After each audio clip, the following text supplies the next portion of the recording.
the Cailleach, the winter hag, the ancient one.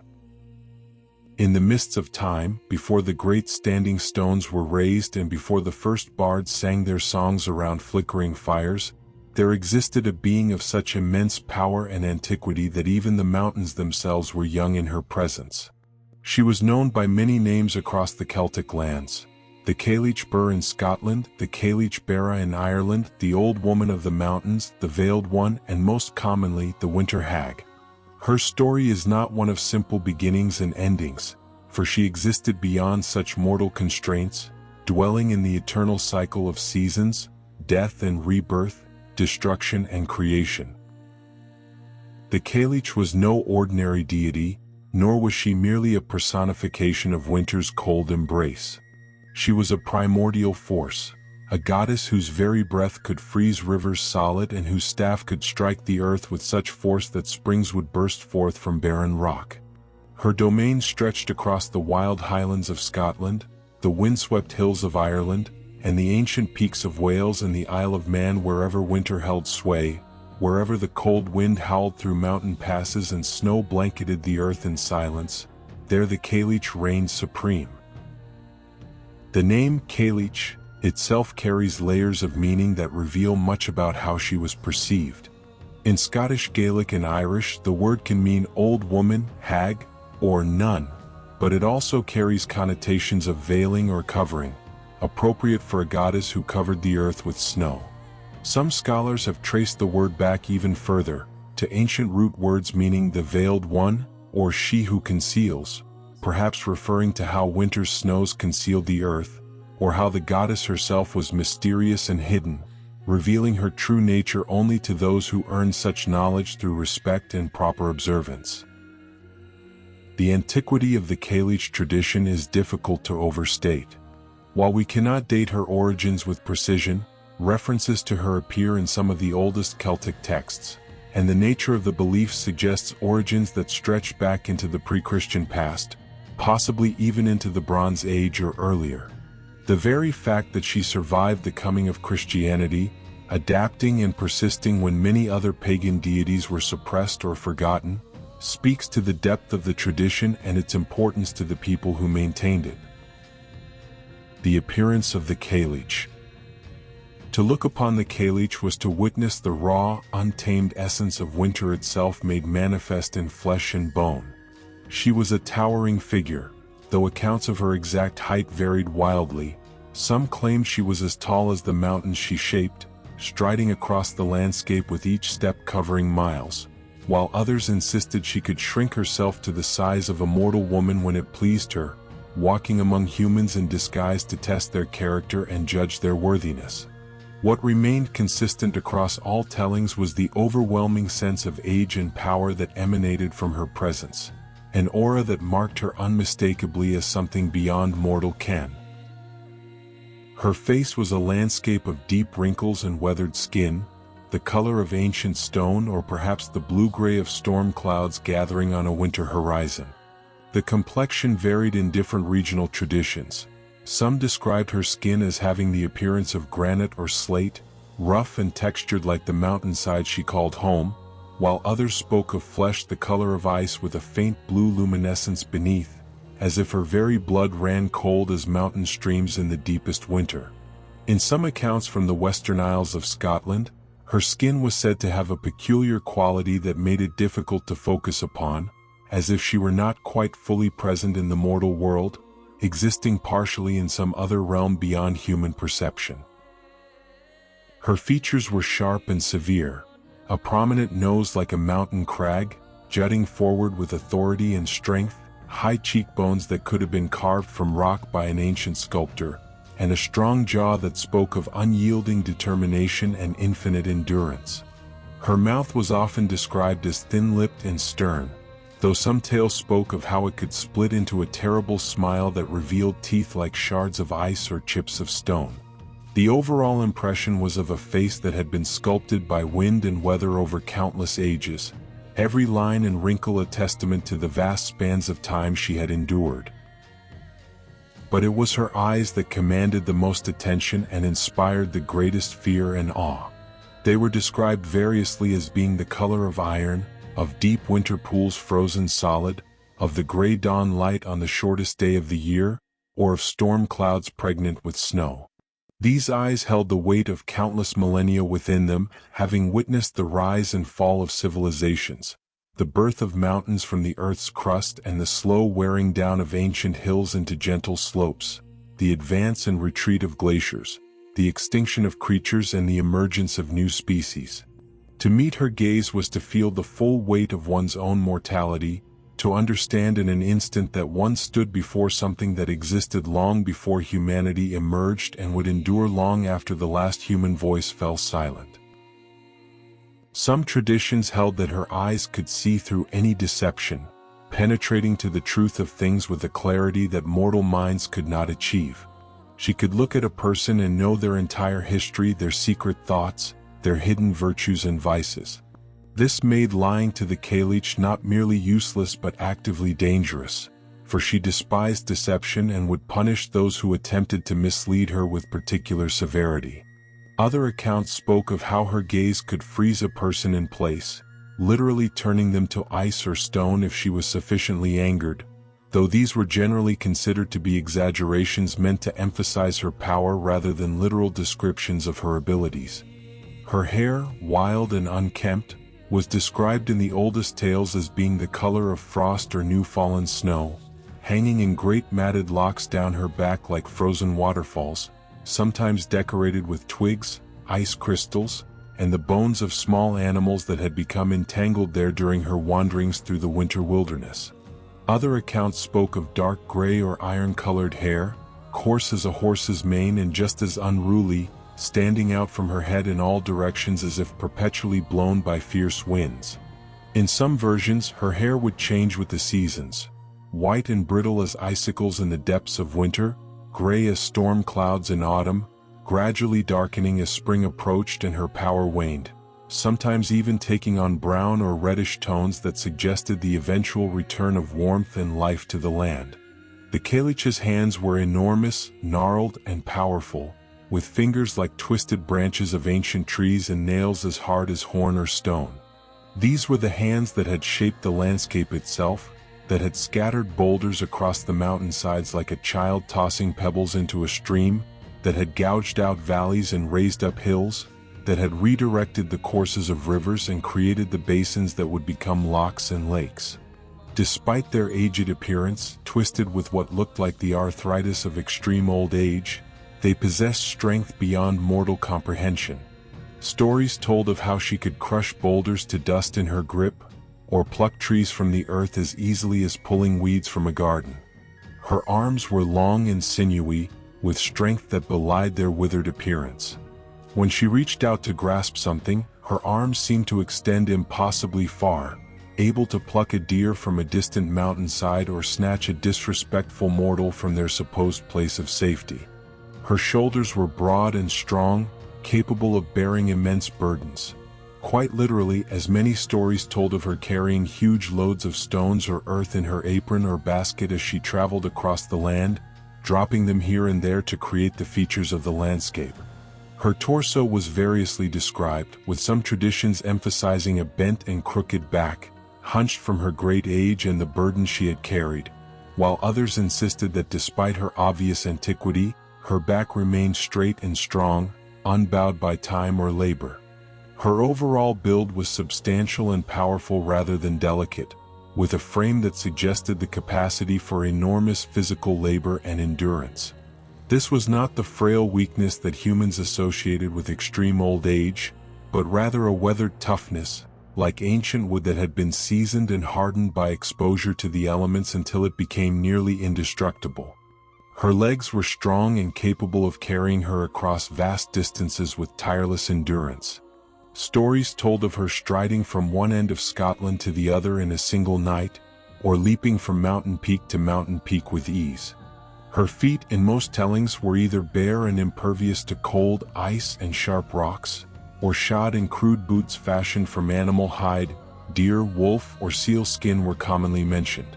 The soles of her feet were said to be as hard as stone from her endless wandering across rocky terrain, and where she stepped, The ground itself would freeze solid or be marked with deep impressions that might become pools or hollows in the landscape. Her clothing varied significantly in different regional traditions, but most commonly she was described as wearing a great plaid cloak or shawl of gray or dark colors, often patched and tattered from her ageless existence, mended countless times with whatever materials came to hand. This plaid was no ordinary fabric but was said to possess magical properties. When she spread it out, it could cover entire valleys with snow, or create storms and blizzards. Some accounts spoke of a dress made from the feathers of winter birds, ravens, crows, and hoodie crows, that rustled and whispered with the voices of these creatures when she moved. Others described robes that seemed to shift and change like morning mist, never quite the same color or texture twice, appearing gray at one moment, white the next, then dark as night, then the color of storm clouds. Around her shoulders she often wore the pelt of a great wolf or deer, symbols of her sovereignty over the wild animals of winter. In some traditions from coastal regions she wore sealskin, connecting her to the sea as well as the land. These pelts were not mere decoration but were said to grant her the ability to transform into these animals when she wished, or to command and communicate with them as she traveled through her domain. In her hand she invariably carried her staff, a mighty implement that was simultaneously walking stick and weapon, tool and symbol of her authority.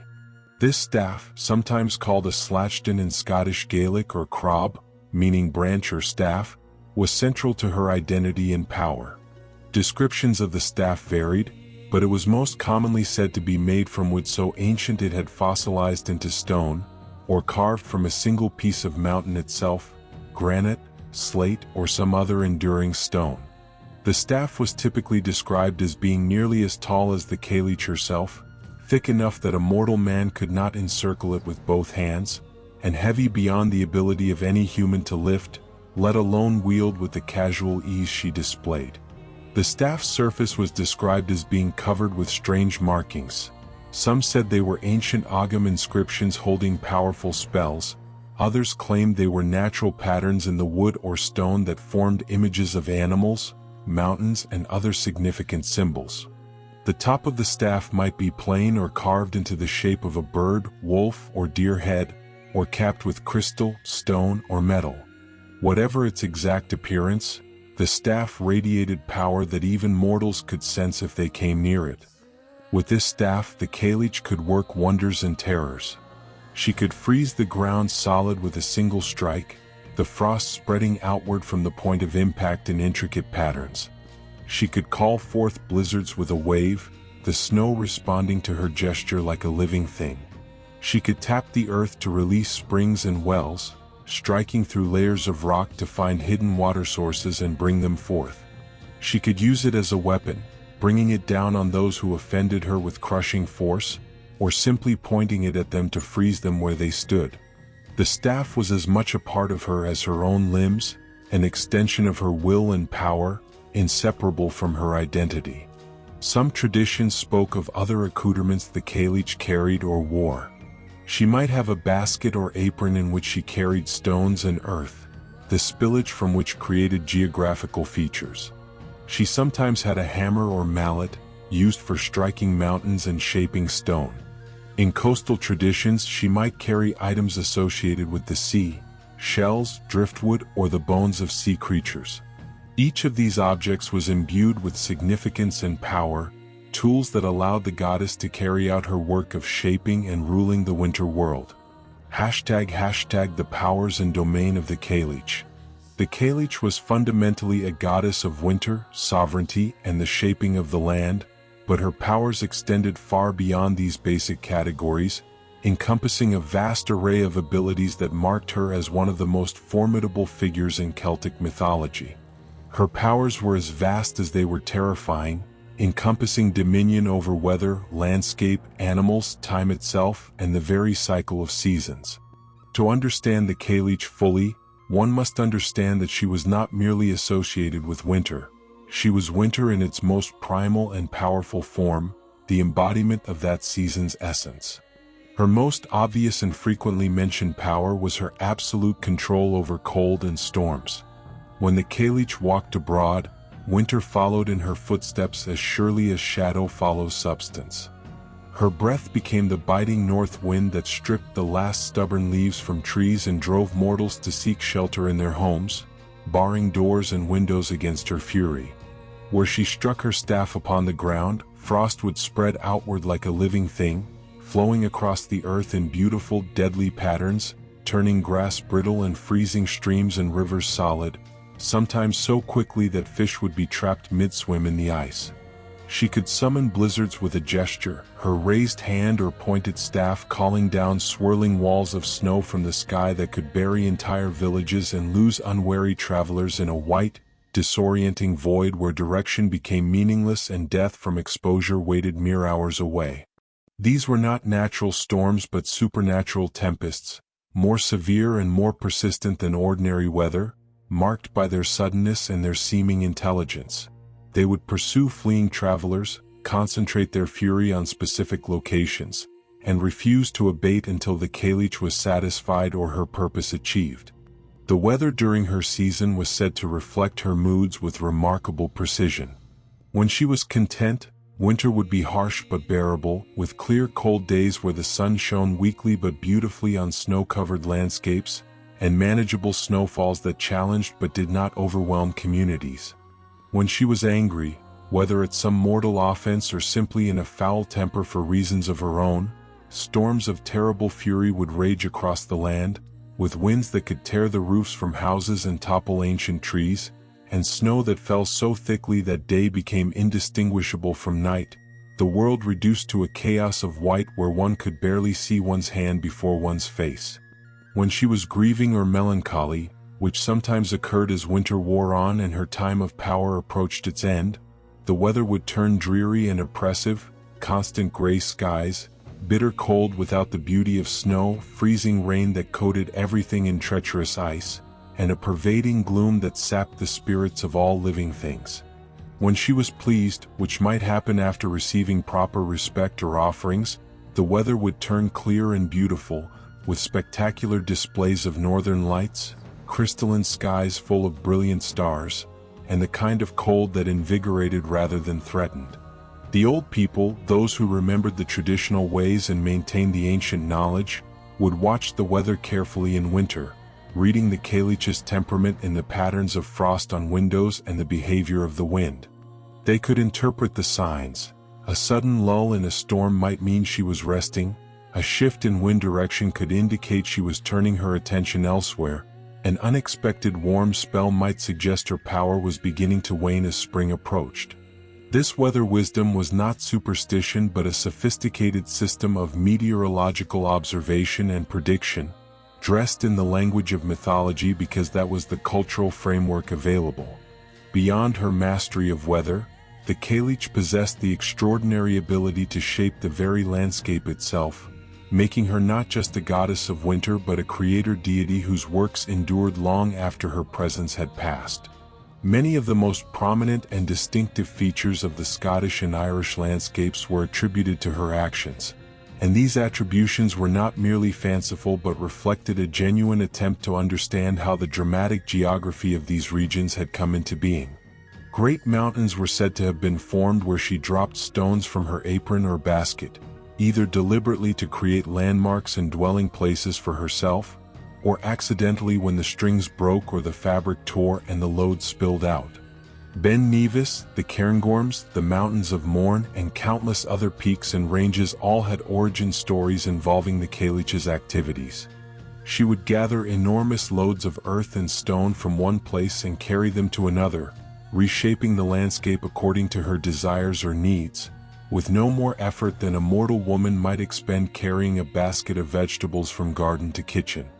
Valleys and glens were carved by the dragging of her staff as she walked, or gouged out by her footsteps in the earth when she was of enormous size. Corries, those distinctive bowl-shaped hollows carved into mountainsides, were said to mark places where she sat to rest, the weight of her body pressing deep impressions into the rock. Mountain passes were paths she had worn through repeated use, walking from one side of a mountain range to another so many times that even solid rock was worn away. Boulder fields and scattered stones across hillsides marked places where she had dropped handfuls of rocks, or where her load had partially spilled, or where she had deliberately scattered stones for reasons that might range from marking territory to creating homes for the creatures under her protection. Numerous lochs and bodies of water owed their existence to the Cailleach's actions. Some were formed where she washed her great plaid in the water, the dirt and debris from her travels settling to form islands. The numerous small islands in many Scottish lochs were explained this way. Others sprang into being where she struck the ground with her staff, releasing underground springs and streams that had been locked in the earth, the water bursting forth with such force that it carved out basins and formed new bodies of water. Some lochs were said to have been created when she accidentally dropped a massive stone or boulder that blocked a river, causing water to pool behind it. Others formed in the hollows left by her footprints or in places where she had dug into the earth for some purpose. The wildest and most desolate landscapes, the rocky quarries, the boulder-strewn mountainsides, the exposed peaks where nothing grows, the barren plateaus scoured by wind, these were considered to be her special places, shaped by her hand and closest to her heart. She loved these inhospitable regions that humans found forbidding, seeing in them a stark beauty and purity. These were her gardens and dwelling places, where she could be most fully herself without the intrusion of human activity or the softening influence of warmth and growth. The Cailleach also held sovereignty over the animals of winter and the wild places, exercising a particular guardianship over certain species that were considered sacred to her. Deer were especially under her protection, and great herds were said to be under her direct care and supervision.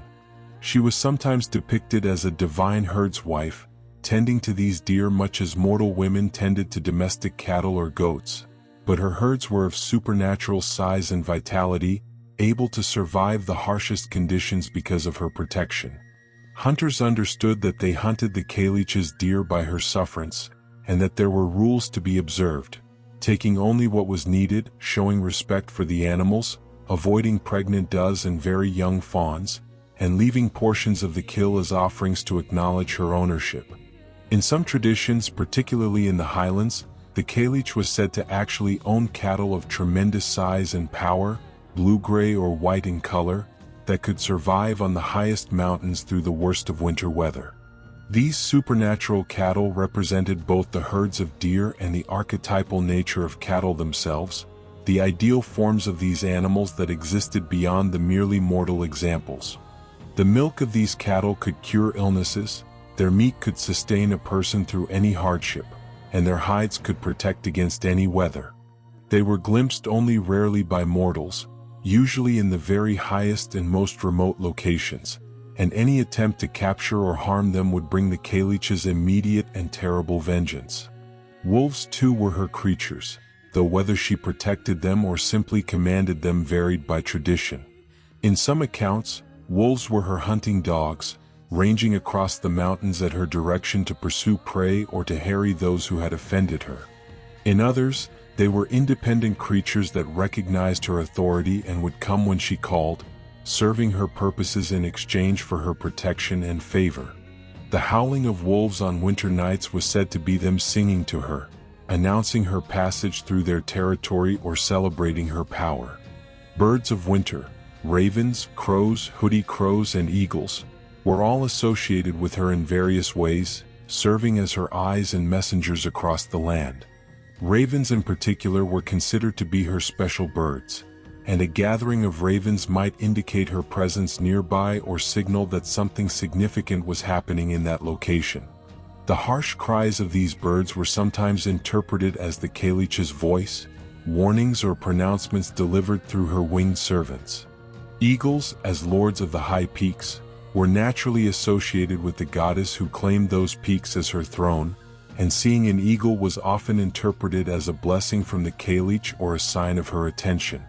In coastal regions, seals, seabirds, and even whales were sometimes said to fall under her authority during winter months, when the sea itself became cold and stormy, reflecting her influence extending beyond the land to the waters.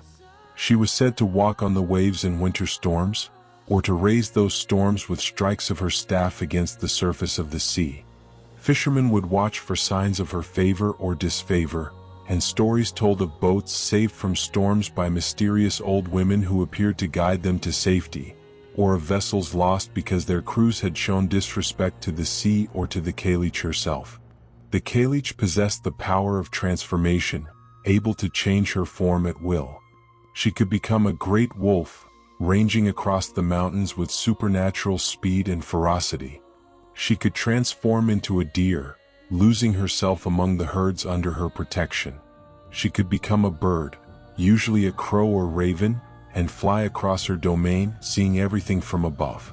She could take the form of a boulder or standing stone, becoming indistinguishable from the many rocks scattered across the landscape, watching in perfect stillness as mortals passed by unaware. She could appear as an ordinary old woman, her divine nature concealed behind a mortal seeming, testing the character of those she encountered. These transformations were not mere disguises but represented different aspects of her nature. As a wolf, she embodied winter's predatory danger. As a deer, she was the wild soul of the mountains. As a bird, she was the ranging, observing consciousness of winter itself. As a stone, she was the enduring, unchanging essence of the land. As an old woman, she was the wisdom and experience of ages. Each form was authentic and true, different expressions of a complex and multifaceted divine being. In terms of her relationship with humanity, the Cailleach was neither inherently benevolent nor inherently malevolent, but rather profoundly indifferent to human concerns. She was a force of nature that existed according to its own ancient patterns and purposes, pursuing her own aims without particular regard for how those aims affected human welfare. Winter came because it was winter's time to come, not because humans needed punishment or testing. Storms raged because that was the nature of winter weather, not because the Cailleach particularly wished to harm anyone. This indifference was in some ways more frightening than active malevolence would have been, because it meant that no amount of pleading or prayer could necessarily divert her from her course. However, the Cailleach could be dangerous to those who showed her active disrespect or who foolishly challenged her authority. She demanded acknowledgement of her sovereignty over the winter lands and the wild places. Stories told of hunters who killed deer under her special protection, perhaps more than they needed, or pregnant does or deer in sacred locations, and who subsequently found themselves lost in sudden blizzards, their usual skill in navigation utterly failing them as they wandered in circles until they froze. Travelers who mocked her in her sacred places, who defaced standing stones associated with her, or who boasted that they feared neither her nor winter might be frozen solid where they stood, their bodies not discovered until spring thaw revealed them preserved in ice, expressions of terror frozen on their faces. Those who denied her existence or claimed that winter held no power over them were inviting disaster. The Cailleach did not need to be believed in to exert her power. Winter came regardless of human belief, but such arrogant denial was seen as a form of disrespect that might draw her active attention and displeasure. The wise maintained a healthy respect for winter and for the power that governed it, understanding that acknowledgement of forces greater than oneself was not weakness but wisdom. Yet the Cailleach could also show favor to those who respected her and the natural order she represented. Shepherds who left offerings for her, a portion of cheese, a bit of milk, bread, or the first shearing of wool, might find their flocks protected from winter storms, as if an invisible shelter surrounded them in the worst weather. Farmers who honored the old ways, who performed the traditional rituals at Samhain and recognized her sovereignty over the land, might be spared the worst of winter's fury, their fields and animals enduring hardships that destroyed the holdings of less observant neighbors. She was known to occasionally help those who were lost in her domain, appearing as an old woman to guide them to safety, though only if they treated her with courtesy and respect, offering her the hospitality and assistance that any elderly person deserved. These stories served both as genuine folklore and as practical moral instruction. Treat strangers with kindness, especially the elderly and apparently vulnerable, because you never know when you might be entertaining a goddess in disguise. The wanderer you help today might be the divine being who saves your life tomorrow. The Cailleach possessed knowledge of all times and places within her domain. Because of her immense age and her connection to the land itself, she knew everything that had occurred and was occurring across the winter landscapes. She knew where every herd of deer was ranging, where every traveler was struggling through the snow, where every shepherd was huddled in his bothy, where every spring would emerge when she struck the earth. This omniscience within her sphere made her both an invaluable potential ally and a fearsome judge. Nothing could be hidden from her, no transgression could escape her notice, no secret sin could be concealed when one entered her territory. She had power over time itself, or at least over the perception and experience of time. Winter days were short, darkness dominant, and time seemed to slow and stretch in the cold.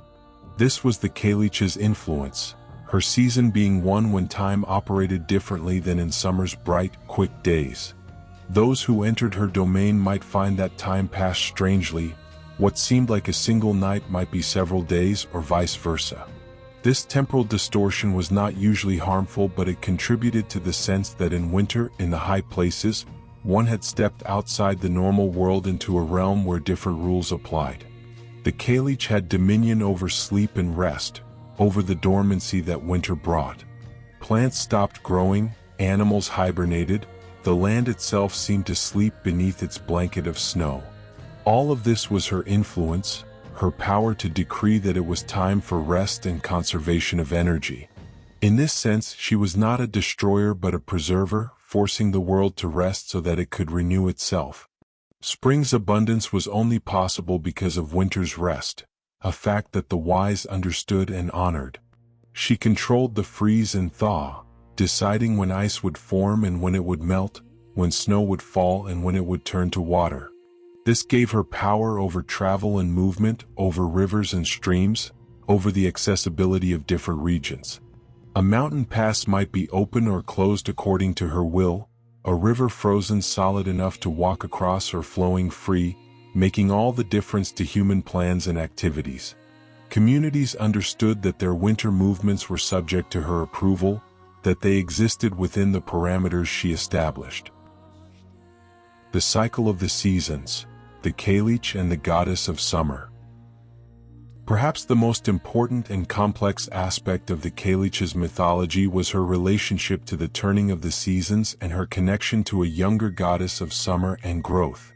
This relationship lay at the heart of one of the most enduring and widespread myths associated with the Cailleach, a story that explained not only the changing of seasons but also spoke to deeper themes of youth and age, death and rebirth, conflict and balance, the eternal dance of opposing forces that together created the conditions for life.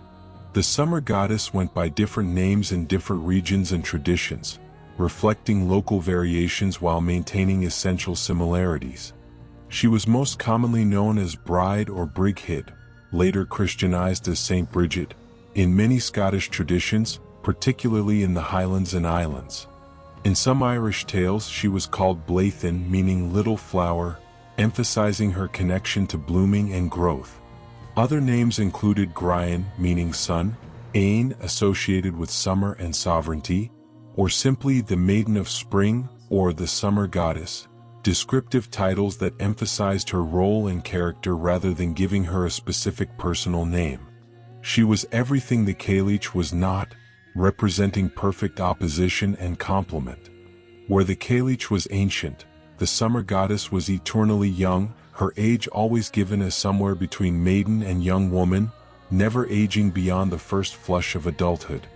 Where the Cailleach's appearance was harsh and weathered, the summer goddess was beautiful in the conventional sense. Smooth skin, bright eyes, graceful movements, features that mortals found pleasing and attractive. Where the Cailleach brought bare branches and frozen earth, the summer goddess brought green leaves, flowers and growing things. Where the Cailleach's touch meant death and dormancy, the summer goddess's touch meant life and abundance. The summer goddess was associated with warmth and light, with the sun at its height, with long days and short nights. Her colors were green and gold, flowers and harvest, in contrast to the Cailleach's white, gray and brown of snow, stone and bare earth. Her season was growth and plenty, building and expansion, activity and celebration. She brought lambs and calves, crops growing in fields, flowers blooming in meadows, trees thick with leaves, streams running free and full, warm breezes that made labor a pleasure rather than a hardship. Her animals were those of summer, songbirds rather than ravens, deer in sleek summer coats rather than shaggy winter ones, butterflies and bees, lambs and calves rather than the hardy adult animals that survived winter. She was associated with domestic prosperity, successful crops, thriving livestock, full storehouses and barrels. Where the Cailleach represented the wild and untamed, the summer goddess represented cultivation and civilization, the human ability to work with nature to create abundance and comfort. Yet despite their opposition, or perhaps because of it, the two goddesses were inextricably linked, two halves of a whole, two aspects of a single cycle. Neither could exist without the other, neither could triumph permanently, for both were necessary to the functioning of the world. This understanding was central to the mythology and revealed a sophisticated philosophical perspective on the nature of opposition and balance.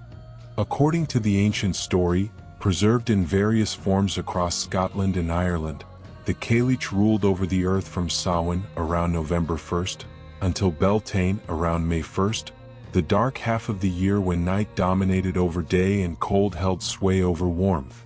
During these months, roughly corresponding to autumn and winter, she held absolute sovereignty with her staff of ice and frost, keeping the earth locked in winter's cold embrace. This was her time, her season, when she was most powerful and most present. But as Beltane approached and the days grew perceptibly longer, the sun rising earlier and setting later with each passing day, her power would begin to wane. The coming of spring meant the end of her reign and the rise of the summer goddess. This transition was not sudden but gradual, a process that began subtly around Imbolc, February 1st, and accelerated as the season progressed, finally culminating in the triumph of summer at Beltane. The transition between these two forces was sometimes depicted as a dramatic confrontation, a cosmic battle for dominion over the land that determined which goddess would rule for the coming half-year.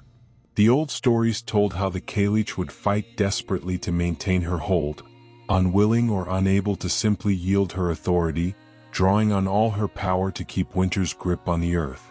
She would summon fierce storms and late snows to prevent the arrival of spring, sending sudden blizzards in what should have been warming weather, covering early buds and shoots with killing frost. She would send her winds howling through the glens, trying to strip away the first buds and blossoms that dared to appear, attempting to freeze the young shoots that pushed through the warming soil, determined to prove that winter's power had not yet failed. In some versions, she would personally seek out the summer goddess, confronting her directly in a battle that shook the earth and split the sky. Thunder and lightning, unseasonable snow mixed with rain, days of uncertain weather when winter and spring seemed to struggle for dominance. All of these were interpreted as signs of the cosmic conflict between the two goddesses. But inevitably, inexorably, the summer goddess would triumph. As the sun grew stronger and the days grew longer, the power of warmth and growth would overcome the cold. The very turning of the earth in its orbit around the sun ensured that winter must yield to spring, that darkness must retreat before light. The Cailleach's staff would lose its freezing power, her storms would weaken and falter, and her icy grip on the land would finally break. No matter how fiercely she fought, no matter how determined she was to maintain her sovereignty, the cycle was inexorable and her defeat inevitable. In some versions of the tale, the Cailleach herself would be transformed at this moment of transition, shedding her aged and terrible form to become young and beautiful once more, merging with or actually becoming the summer goddess herself in a profound act of renewal and transformation. In these tellings, the two goddesses were not separate beings but rather two aspects of a single goddess who eternally cycled between youth and age, summer and winter, life and death. At Beltane, she would undergo her transformation, the old becoming young, the harsh becoming gentle, winter becoming summer. This transformation was sometimes described as involving fire or water. The Cailleach would walk into the sea or a sacred spring, and the icy water would wash away her winter form, revealing the young summer goddess beneath.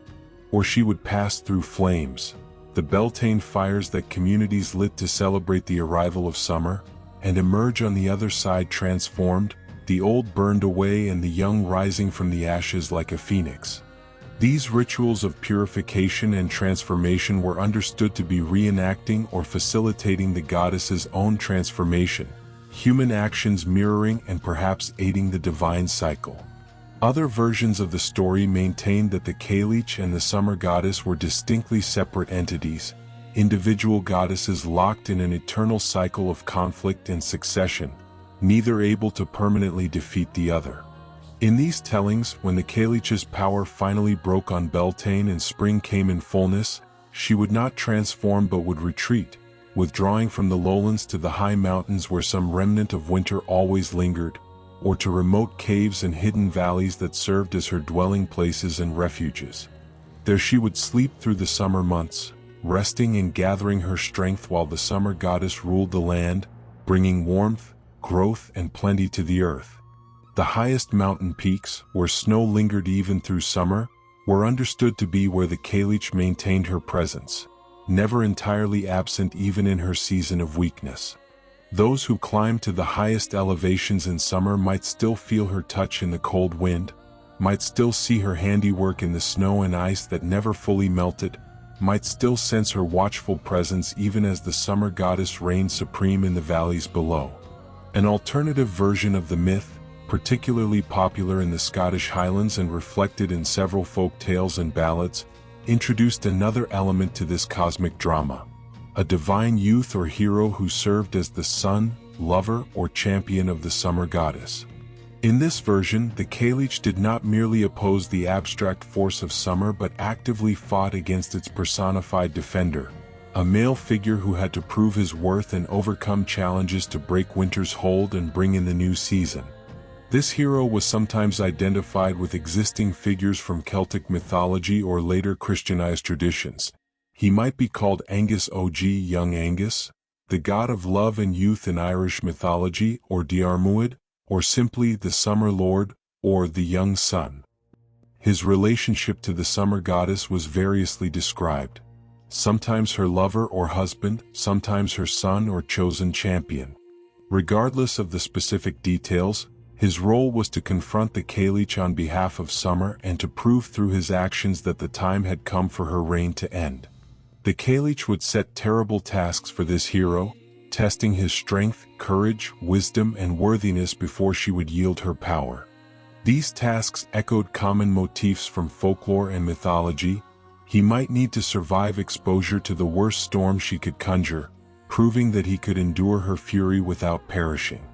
She might task him with retrieving sacred objects from the highest peaks or from the bottoms of the deepest, coldest lochs, impossible quests that would test his determination and resourcefulness. She might command him to face the dangers of her winter realm, wolves, treacherous ice, killing cold, and survive to prove his vitality and strength. In some versions, the hero had to demonstrate not just physical prowess but wisdom and proper respect. He might need to answer riddles that the Cailleach posed, demonstrating knowledge of the natural world and proper conduct. He might need to show that he understood the necessity of winter and respected the Cailleach's role, that he sought not to destroy her but to succeed her in the eternal cycle. This element reflected a sophisticated understanding that the opposition between winter and summer was not a conflict between good and evil but a necessary alternation between equally valid and necessary seasons. Only by completing these challenges could the hero prove that the time had come for winter to end and summer to begin. His success was never guaranteed until it was achieved. Each year the cycle had to play out, the hero had to face the tests, and only his triumph could ensure spring's arrival. This introduced an element of drama and uncertainty to what might otherwise have been a purely automatic natural cycle, making the arrival of spring something achieved rather than simply something that happened. In some versions, the Cailleach would even show a grudging respect for the hero who defeated her. recognizing in his success the natural and necessary turning of the great wheel of seasons. She might offer him advice, warning him of the responsibilities that came with victory, reminding him that his time too would end when autumn came and her power returned. She might give him gifts, knowledge of healing herbs, understanding of weather signs, ability to communicate with animals, wisdom earned through her ages of existence that she passed on to the new ruler even as she yielded her throne. But the story never ended with the Cailleach's defeat in spring, for that would represent a fundamental misunderstanding of the cycle. The ancient storytellers understood that winter would always return, that the Cailleach's retreat was temporary, that the cycle was eternal and unchanging as the stars themselves. As summer wore on and began to fade, as the days shortened after the summer solstice and autumn approached, the Cailleach would stir from her rest. The first signs of her awakening might be subtle: a chill in the air on a late summer evening, the first leaves beginning to turn color, the angle of the sunlight changing to something less warm and more slanting. These were interpreted as evidence that the Cailleach was beginning to move, to gather her strength, to prepare for her return to power. With each passing day, as the sun's power weakened and the nights grew longer, her own strength would return proportionally. The autumn equinox marked the turning point, when day and night were equal and the balance of power shifted toward darkness. After this point, night would be longer than day, and the Cailleach's power would exceed that of the summer goddess. The process that had played out in reverse at the spring equinox now repeated. The goddess of summer would begin to weaken, her influence waning as surely as the Cailleach's had waned in spring. Crops would ripen and then die back, leaves would fall from trees, flowers would fade, animals would prepare for winter, and the warmth would gradually drain from the earth. By Samhain, when the veil between worlds grew thin and darkness once again claimed dominance over light, the Cailleach would fully reclaim her sovereignty. The summer goddess would retreat or transform, yielding rulership of the land back to the ancient winter hag just as she herself had been forced to yield it at Beltane. And so the cycle would continue year after year, generation after generation, age after age, eternal and unchanging as the mountains themselves. This mythological pattern reflected the lived reality of people dwelling in the harsh northern climates where the Cailleach's stories originated. The struggle between summer and winter was not abstract philosophy but a matter of survival. The people watched anxiously each spring for signs that winter was truly ending, that the Cailleach's power was breaking, that it was safe to plant crops and bring animals out to pasture.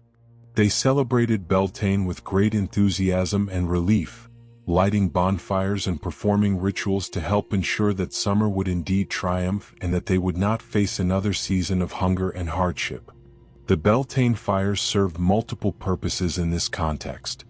They were celebrations of summer's arrival, expressions of joy and relief that the community had survived another winter. They were also protective magic, fire driving away the last remnants of winter's cold and darkness, purifying the land and the people for the new season. And they were sympathetic magic, reenacting the cosmic drama of light's triumph over darkness, warmth's victory over cold, hoping through human ritual to strengthen the summer goddess's hand in her struggle against the Cailleach. Similarly, the return of the Cailleach at Samhain was acknowledged with a mixture of resignation, respect, and preparation. The people would gather their harvests, ensuring that nothing remained in the fields to rot or be buried under snow. They would bring their animals to shelter, making sure that livestock would be protected from winter's worst weather. They would store food for the lean months ahead, calculating carefully how much would be needed to survive until spring. And they would prepare themselves mentally and spiritually for the Cailleach's return, accepting that her season was coming and that they must endure it as their ancestors had endured countless winters before. They told stories around their fires during the long winter nights, and many of these stories featured the Cailleach herself. This was perhaps partly entertainment, a way to pass the dark hours when outdoor work was impossible.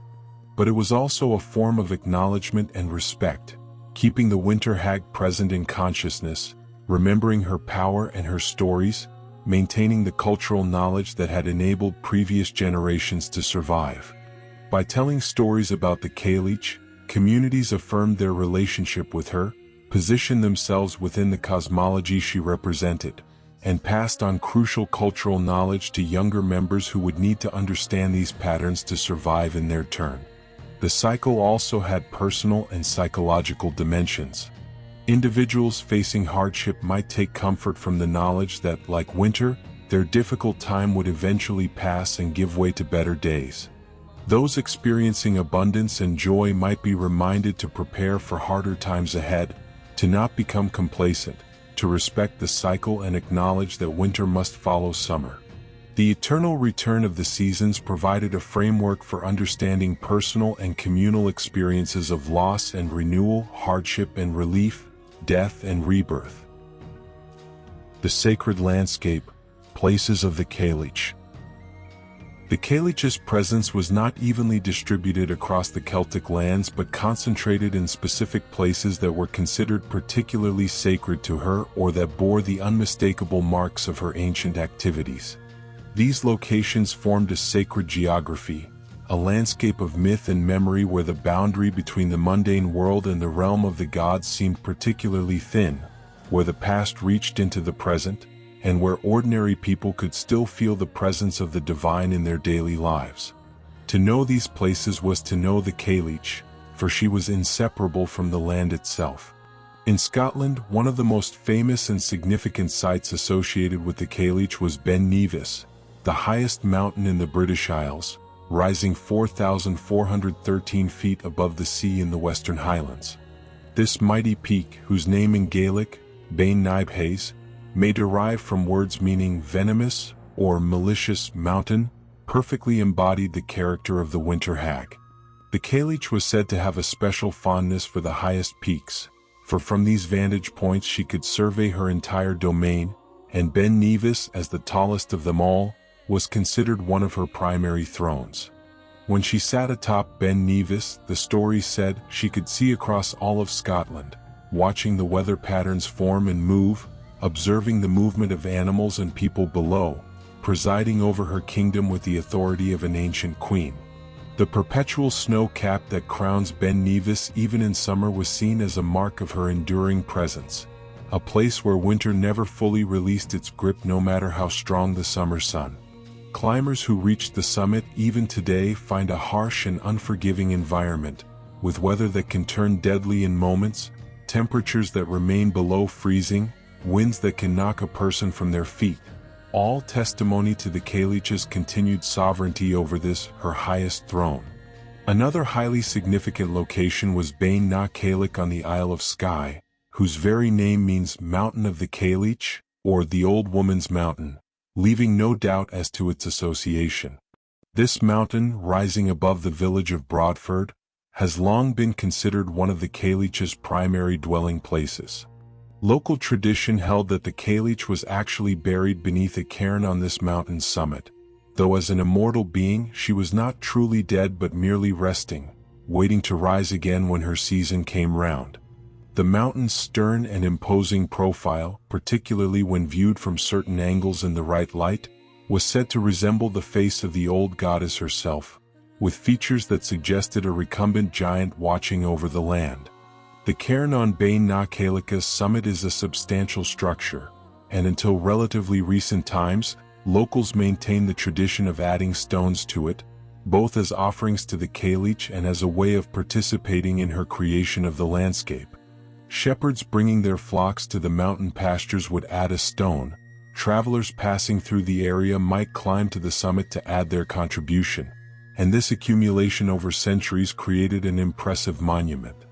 The cairn was understood to be both the Cailleach's tomb and her throne, a place where she was simultaneously present and absent, sleeping and watching, dead and alive, a paradox that reflected her nature as a being who existed beyond ordinary categories.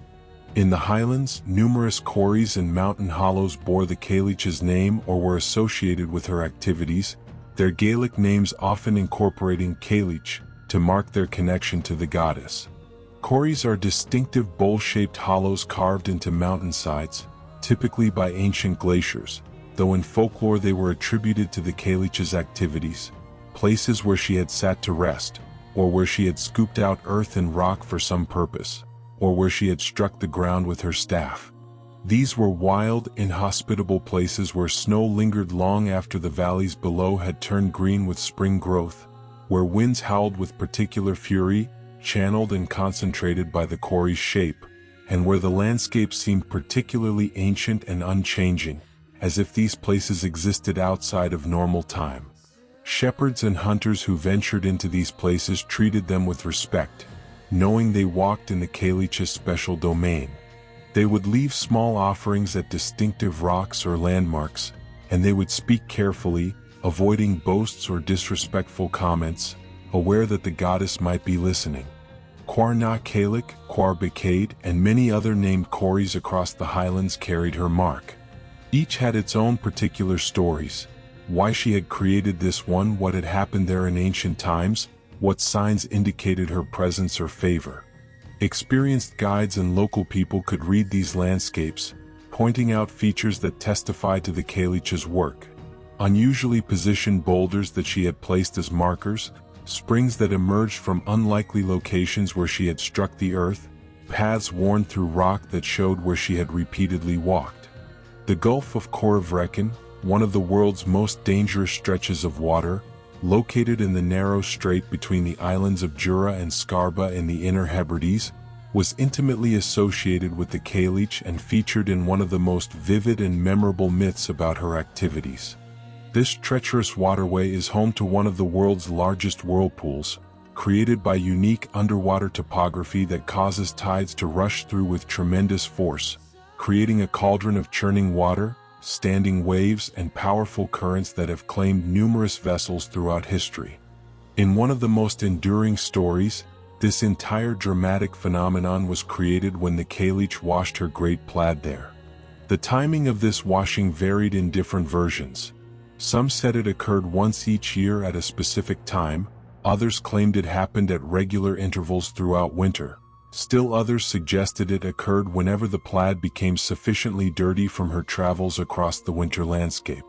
The churning waters of the Cailleach were said to represent the plaid being cleaned, beaten and thrashed in the water as a washerwoman would beat cloth to clean it, while the foam and spray that characterized the whirlpool were the dirt and debris being released from the fabric. According to tradition, the Cailleach performed this washing ritual at specific times of the year, and the particularly violent behavior of the whirlpool at these times was attributed directly to her activity. After she finished washing her plaid, it would emerge pure white, and she would spread it across the land, and this white plaid was winter's blanket of snow, covering the earth and signaling her renewed sovereignty over the landscape. The Cailleach, then, was not merely a dangerous waterway but a sacred site where one of the Cailleach's essential activities occurred, where the cycle of renewal that she represented was literally performed. In Ireland, the Cailleach was particularly associated with the Beara Peninsula in County Cork, where she was known as the Cailleach Beara, literally, the Old Woman of Beara. This rugged peninsula, jutting out into the Atlantic Ocean with its dramatic coastline, windswept landscapes, ancient stone formations and exposed rocky shores, was perfectly suited to the winter hag's character. The harsh beauty of this region, where land and sea met in dramatic fashion, where weather could change from pleasant to dangerous in moments, where the landscape bore evidence of immense age and elemental forces, all of this made it natural territory for the Cailleach. A particular rock formation on the peninsula, variously known as Cailleach Beara's house, the hag's chair or the hag of Beara's seat, was said to be where she sat to watch over the land and sea, surveying her domain from this rocky throne. The formation, shaped by millennia of weathering into something that could, with imagination, resemble a seated figure or a chair, became a pilgrimage site of sorts, with people visiting to leave offerings, to ask for the Cailleach's blessing or assistance, or simply to pay respects to the ancient goddess in her traditional place. The most famous Irish myth associated with a specific location tells of how the Cailleach created Loch Corrib and the Corrib River, one of the largest and most important waterways in Ireland.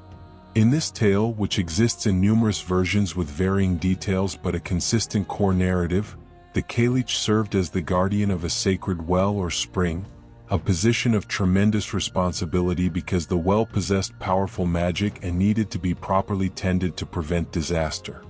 Her duty was to cover the well each night with a massive stone slab or boulder, preventing it from overflowing and keeping its magic contained. This task had to be performed without fail at the proper time, with the proper rituals and words of binding.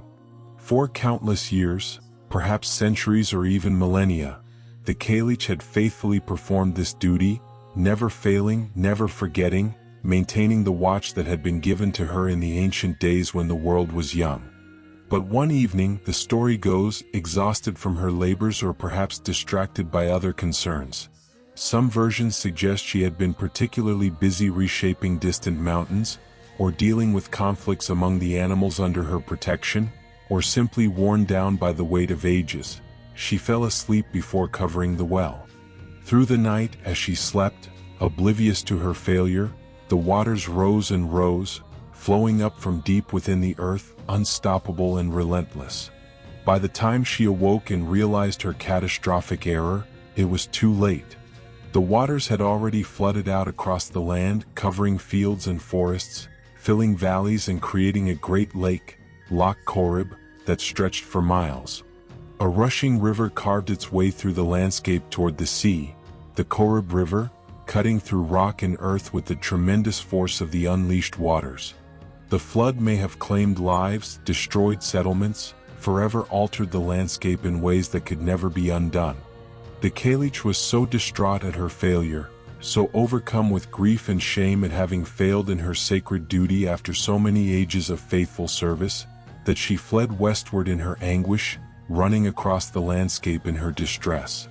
And as she ran, whether through divine punishment, through her own magical self-transformation in response to her failure, or through simple exhaustion and grief, she was transformed into stone.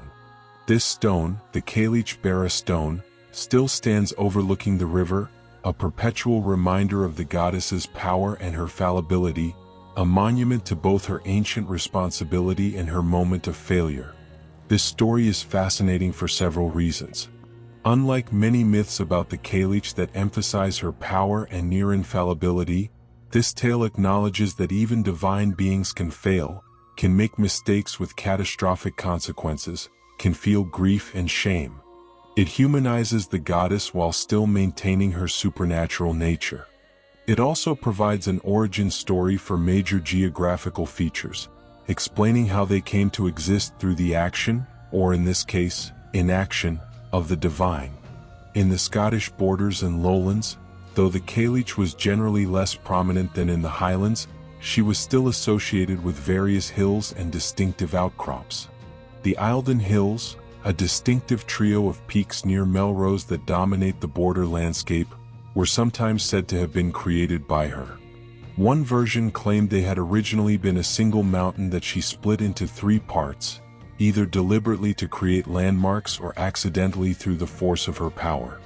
Another tradition suggested that she had dropped 3 loads of earth there, each creating one of the peaks, marking the southern boundary of her territory.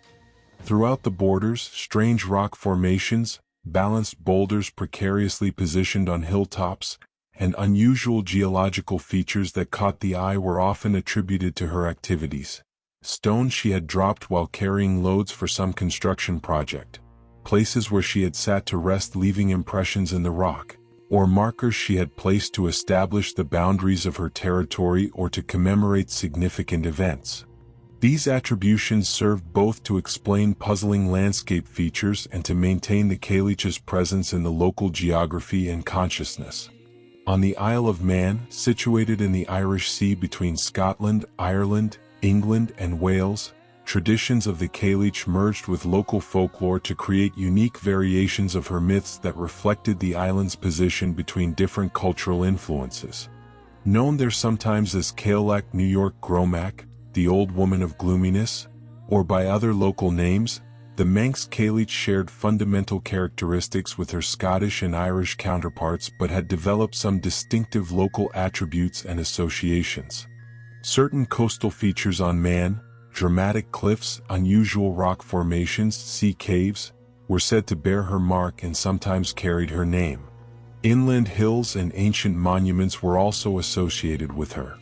The island's particularly mercurial weather, which could change from calm to stormy with remarkable speed due to its exposed position in the Irish Sea, was sometimes attributed to her moods and activities.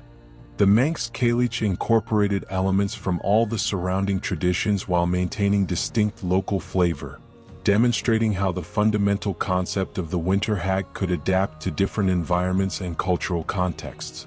Throughout all these regions, certain types of landscape features were generally associated with the Cailleach regardless of whether they had specific names linking them to her.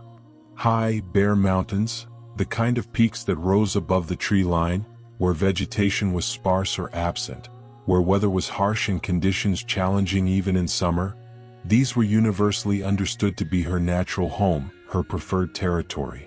She belonged to these wild high places in a way that she never quite belonged to the cultivated valleys and gentler lowlands. Boulder fields and scattered stones across hillsides, particularly those that seemed to have been deliberately placed or arranged in patterns, were often said to be her work.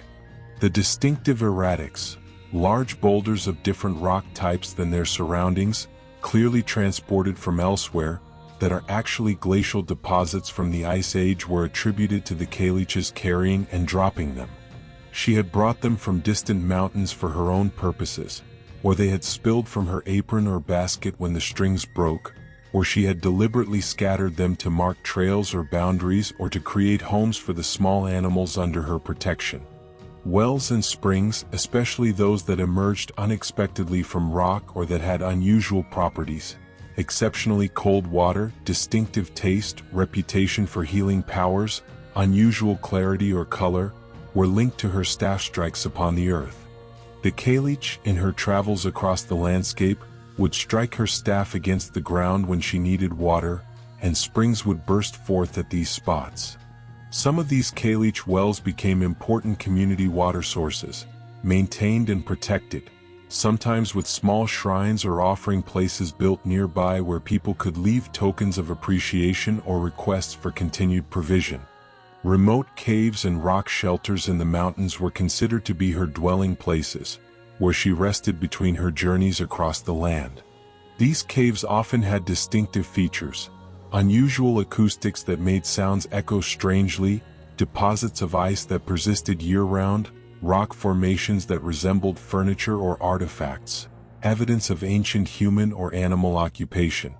Stories told of foolish individuals who sheltered in these caves without realizing whose house they had entered, sometimes with unfortunate consequences when the Cailleach returned and found unwelcome guests in her home. Standing stones and stone circles, those mysterious megalithic monuments whose original purposes and meanings have been lost to time, were often attributed to the Cailleach's work.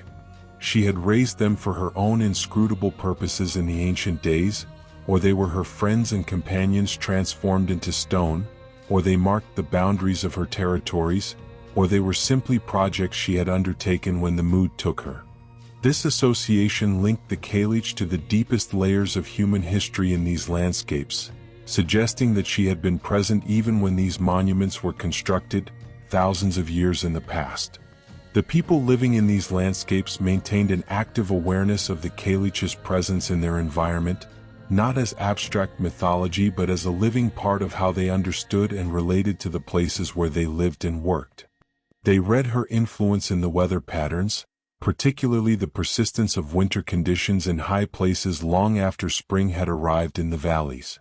They explained distinctive or puzzling landscape features through reference to her activities. They told stories about specific rocks, hills, quarries, and water features they passed in their daily lives, weaving the Cailleach into their understanding of why the landscape appeared as it did. This was not primitive superstition but a sophisticated way of encoding environmental knowledge, cultural memory, and community identity in narrative form. By attributing landscape features to the Cailleach, people created memorable stories that helped navigate and understand territory, that passed on information about resources and dangers, that maintained continuity with ancestors who had dwelt in the same places and told the same stories. The Cailleach was thus both a religious figure and a cultural technology, a way of making sense of the world that served multiple practical and spiritual purposes. Pilgrimages and visits to sites associated with the Cailleach were common, with people traveling to specific locations to leave offerings, to ask for blessings or assistance, to fulfill vows, or simply to pay respects. These visits might be individual or communal, regular annual events, or one-time journeys prompted by particular needs or circumstances. The practice maintained the sacred status of these places, kept the traditions alive, and provided tangible ways for people to interact with the divine presence they believed inhabited these locations. The Cailleach in daily life, customs and beliefs. The Cailleach was not merely a figure in ancient myths and legends but remained an active presence in the daily lives, customs, and beliefs of people in the Scottish Highlands, Irish countryside, and other Celtic regions well into relatively recent times, in some cases persisting into the 20th century and even in attenuated forms to the present day. The old beliefs persisted, adapted, and blended with newer traditions, creating a rich tapestry of folklore and practice that acknowledged the enduring power of the winter hag and her relevance to practical concerns of survival and community life. Weather prediction and seasonal observation were among the most practical and important areas where belief in the Cailleach manifested in concrete behaviors and decision-making. Farmers, shepherds, fishermen, and others whose livelihoods depended directly on reading the signs of nature maintained traditions passed down through countless generations about how to interpret the Cailleach's influence on the weather. These traditions were not whimsical superstitions but represented accumulated folk wisdom about meteorological patterns, encoded in the cultural framework of Cailleach mythology because that was the explanatory system available. A particularly harsh winter, one with unusual snowfall, prolonged cold, or frequent storms, was said to indicate that the Cailleach was in a foul mood, perhaps angered by some disrespect or simply in a temperamentally bad state for reasons of her own. Such winters required extra preparation and caution. Alternatively, a severe winter might suggest that the Cailleach was gathering her strength for an extended reign, that she intended to hold on to power longer than usual before yielding to spring. Either interpretation led to the same practical conclusion: prepare for a long, hard winter and don't expect early relief. Conversely, a mild winter, one with less snow than usual, warmer temperatures, fewer severe storms, might suggest that the Cailleach was weakening faster than normal, that the summer goddess was growing in power even before the official transition at Beltane, or that the Cailleach was for some reason showing favor or mercy. This might lead to optimism about an early spring, though wise people remained cautious, knowing that the Cailleach could still summon harsh weather even late in the season, and that premature celebration of winter's end could be punished by late blizzards or freezing weather that damaged early crops or killed livestock that had been turned out too soon. One of the most widespread and enduring weather traditions involved the observation of weather on specific feast days, particularly St. Bride's Day, February 1st, Christianized version of the old Imbolc festival, and March 25th, Lady Day. According to popular belief embedded in countless proverbs and sayings, if the weather was fine and sunny on St. Bride's Day, it meant the Cailleach had emerged from her dwelling to gather firewood for the remainder of winter. This indicated that cold weather would persist, because she was preparing for an extended season. If, however, the day was stormy and wet, it meant the Cailleach was still sleeping in her dwelling, and this suggested that winter was nearly over. She wasn't bothering to gather firewood because she knew her time was short. This tradition gave rise to various sayings and rhymes that encapsulated this folk wisdom in memorable form, allowing it to be easily passed from generation to generation. If Bride's Day be bright and clear, there'll be 2 winters in the year. If Candlemas Day be fair and bright, winter will have another flight. If Candlemas Day be clouds and rain, winter is gone and won't come again. These sayings existed in numerous variations across Scotland and Ireland, with slight differences in wording but identical underlying logic. The tradition is remarkably similar to the Groundhog Day traditions that developed in North America, likely brought by Scottish and Irish immigrants who transplanted their Cailleach weather lore to the New World in adapted form. Similar sayings existed regarding March weather, when the struggle between winter and spring reached its peak. The Cailleach's supposed behavior during these transitional periods was carefully noted and discussed, providing both a framework for understanding unpredictable spring weather and a sense of participating in an ancient, ongoing story. People watched for signs. Were storms continuing, indicating the Cailleach's continued fight to maintain power? Was the weather moderating, suggesting her strength was failing?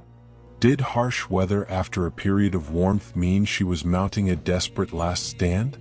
The practice of leaving offerings to the Cailleach persisted in many areas as a form of propitiation or respect, practical religious behavior designed to maintain good relations with a powerful being who could significantly affect one's welfare.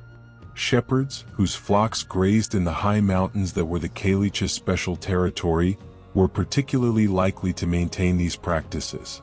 They might leave a portion of their first milk of the season or fresh cheese or bread at certain stones or cairns associated with her, asking for her protection over their flocks through the winter season. These offerings were typically small: a few drops of milk poured onto a special stone, a bit of cheese left at a cairn, a crust of bread placed in a cave, because people understood that the Cailleach did not require lavish gifts but rather valued the acknowledgement of her sovereignty and the respect that the offering represented. The act of making the offering, of taking time to recognize her presence and authority, was more important than the material value of the gift itself. Travelers passing through mountain regions might leave small offerings at springs or wells, acknowledging the Cailleach's dominion over these places and hoping for safe passage through her territory. A few drops of whiskey poured into a sacred well, a coin left on a flat stone, a small cairn built to mark one's passage. These acts served multiple purposes. They showed respect, they invoked protection, and they maintained connection with traditional practices that linked the present generation to their ancestors who had made similar offerings in the same places. Some customs involved ritual actions intended to help facilitate the transition between winter and summer, human behaviors designed to support and perhaps even enable the cosmic cycle. In various Highland communities, people would perform ceremonies around Beltane specifically designed to help banish winter and ensure the arrival of spring. These might involve the lighting of bonfires on hilltops and at crossroads, the driving of cattle between flames for purification and protection, and the performance of songs and dances that symbolically enacted the defeat of winter and the triumph of summer. While these rituals were often superficially Christianized by the medieval period, or at least presented in terms that wouldn't draw condemnation from the church, older residents who maintained traditional knowledge understood them as relating back to the ancient conflict between the Cailleach and the summer goddess. The fires represented the warmth and light of summer driving back winter's cold and darkness. Driving cattle through them transferred this protective, purifying power to the animals. Dancing and singing in prescribed patterns reenacted the cosmic drama, with human actions mirroring and perhaps aiding the divine cycle.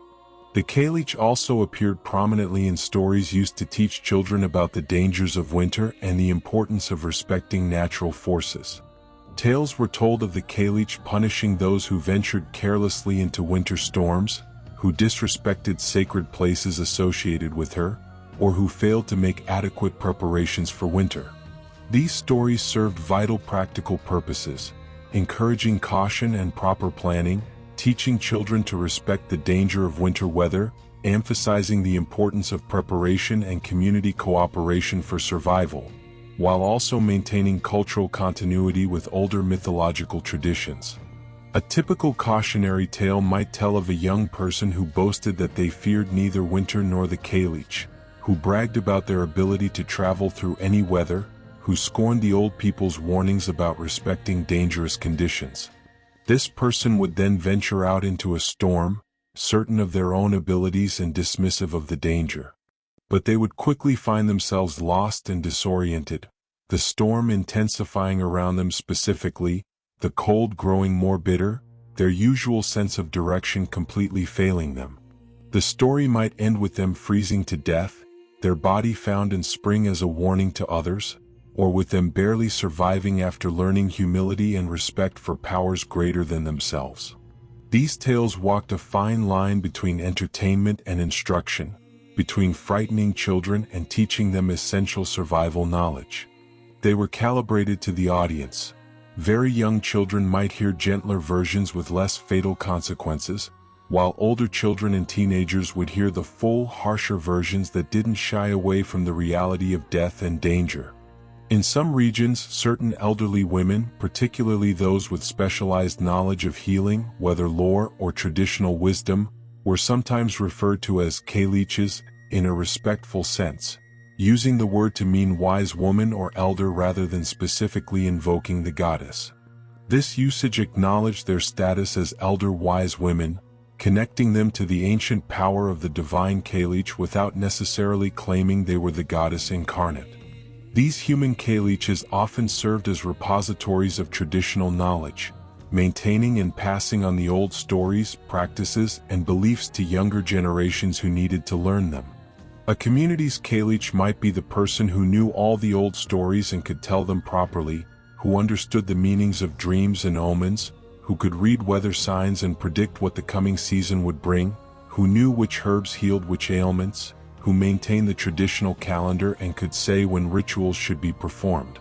She would be consulted on matters requiring traditional wisdom, respected for her knowledge and experience, and often somewhat feared for the power that knowledge represented.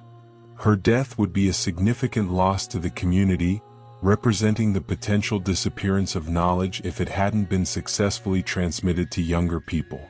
The presence of Cailleach stones in the landscape, particular rocks or formations associated with the goddess, often became focal points for local traditions and ongoing practices.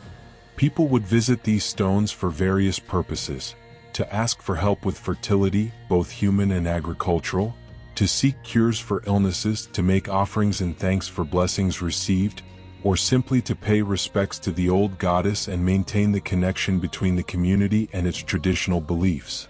In some cases, coins or other small objects would be left at these stones as offerings, and the accumulation of such offerings over time itself became part of the local tradition, evidence of the ongoing relationship between people and place. Certain activities were considered inappropriate or unlucky during the Cailleach's season, times when it was better to work with the natural order rather than against it. In some areas, it was thought unwise to undertake major new projects during deep winter, not starting construction on new buildings, not beginning new business ventures, not making major changes in one's life. This was contrary to the natural order of the season. Winter was a time for rest, reflection, and conservation of resources rather than bold new ventures.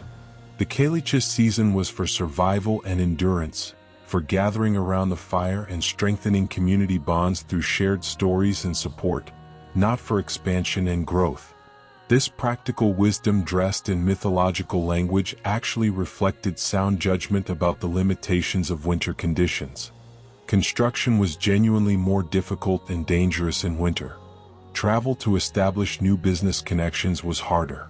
The abbreviated daylight and challenging weather made most outdoor projects significantly more difficult. By framing these practical concerns in terms of respecting the Cailleach's season, tradition encouraged behavior that increased chances of survival and success. The butchering of animals in late autumn, a necessary activity to provide meat through the winter months when grazing wasn't possible and animals couldn't be maintained in large numbers, was sometimes accompanied by acknowledgments of the Cailleach. Death and sacrifice were recognized as part of her domain, and respect was shown both to the animals that gave their lives and to the goddess who ruled over this season of necessary killing. The bones and unusable parts might be disposed of in specific traditional ways, sometimes burned, sometimes left at specific locations, sometimes buried in particular manners, showing respect for both the animal and the divine forces associated with death and winter. Stories of encounters with the Cailleach herself, either in her divine form or disguised as an ordinary old woman, formed another important category of folk belief that influenced actual behavior. These tales often followed a common pattern drawn from widespread folklore motifs but specifically adapted to the Cailleach's character. A traveler, hunter, or other person going about their business would encounter an elderly woman in need of help, seeking shelter from harsh weather, needing food or drink, requiring assistance of some kind. The person's response to this encounter would determine their fate. Those who treated the old woman with kindness and hospitality, despite her unprepossessing appearance, despite the inconvenience of helping her, despite having little themselves to share, these people would be rewarded. The old woman might reveal herself as the Cailleach, thanking them for their kindness and promising protection through the winter. Or she might simply disappear, but afterward the person would find that their fortunes improved. Their flock remained healthy when others suffered losses, their crops stored better and lasted longer, they found unusual luck in hunting or fishing, they were kept safe from the worst of winter's dangers. Conversely, those who spurned the old woman or treated her with contempt, refusing her shelter, withholding food, mocking her appearance, showing lack of respect, would suffer misfortune. They might become lost in sudden storms that seemed to appear from nowhere, even though moments before the weather had been clear. Their flocks might be scattered by wolves or killed by unusually severe cold. They might fall ill with mysterious ailments that didn't respond to usual treatments. Their stored food might spoil or prove insufficient. In some versions, the Cailleach would explicitly reveal herself before delivering punishment, making clear that they had refused help to a goddess and must now face consequences. In others, the punishment would come without explanation, a mysterious run of bad luck that the person might not explicitly connect to their earlier behavior. These stories served multiple practical and moral purposes. They reinforced cultural values of hospitality and kindness to strangers, particularly the elderly and vulnerable, values that were essential for survival in harsh conditions where anyone might need help at some point. They maintained a sense that the divine could appear in humble guise, that one should always be prepared to encounter the sacred in everyday life, that appearances were deceptive and true worth lay in character rather than outward show. And they kept alive the reality of the Cailleach as a present force, not merely a figure from ancient times but a being who might still walk among mortals, testing their character and dispensing justice or mercy as she saw fit. The psychological and social functions of these beliefs and practices were significant. They provided ways to cope with the very real hardships and dangers of winter in northern climates before modern technology provided effective protection. By personifying winter as the Cailleach, people transformed an overwhelming and impersonal force into something with character and personality, something that could be related to, understood, and even influenced through proper behavior. This provided a measure of psychological comfort and sense of control, even though objectively the believers had little ability to influence weather or seasonal cycles. The practices also reinforced community bonds and traditional knowledge transmission. Shared beliefs in the Cailleach and shared participation in rituals and customs relating to her created common ground, collective identity, and mutual understanding. The process of learning about the Cailleach, hearing the stories, observing the customs, understanding the calendar and its meanings, was a process of socialization into the community and its traditional culture. Each generation that learned about the Cailleach was being connected to all previous generations that had maintained and passed on these traditions, creating continuity across time that strengthened community identity and resilience. The Cailleach and Christianity, adaptation and survival.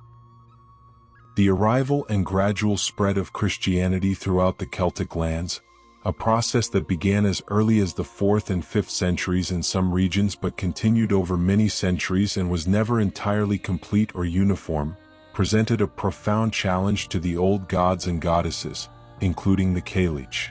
The new religion claimed exclusive truth, teaching that there was only one God and that the old deities were at best illusions, at worst demons deceiving humanity.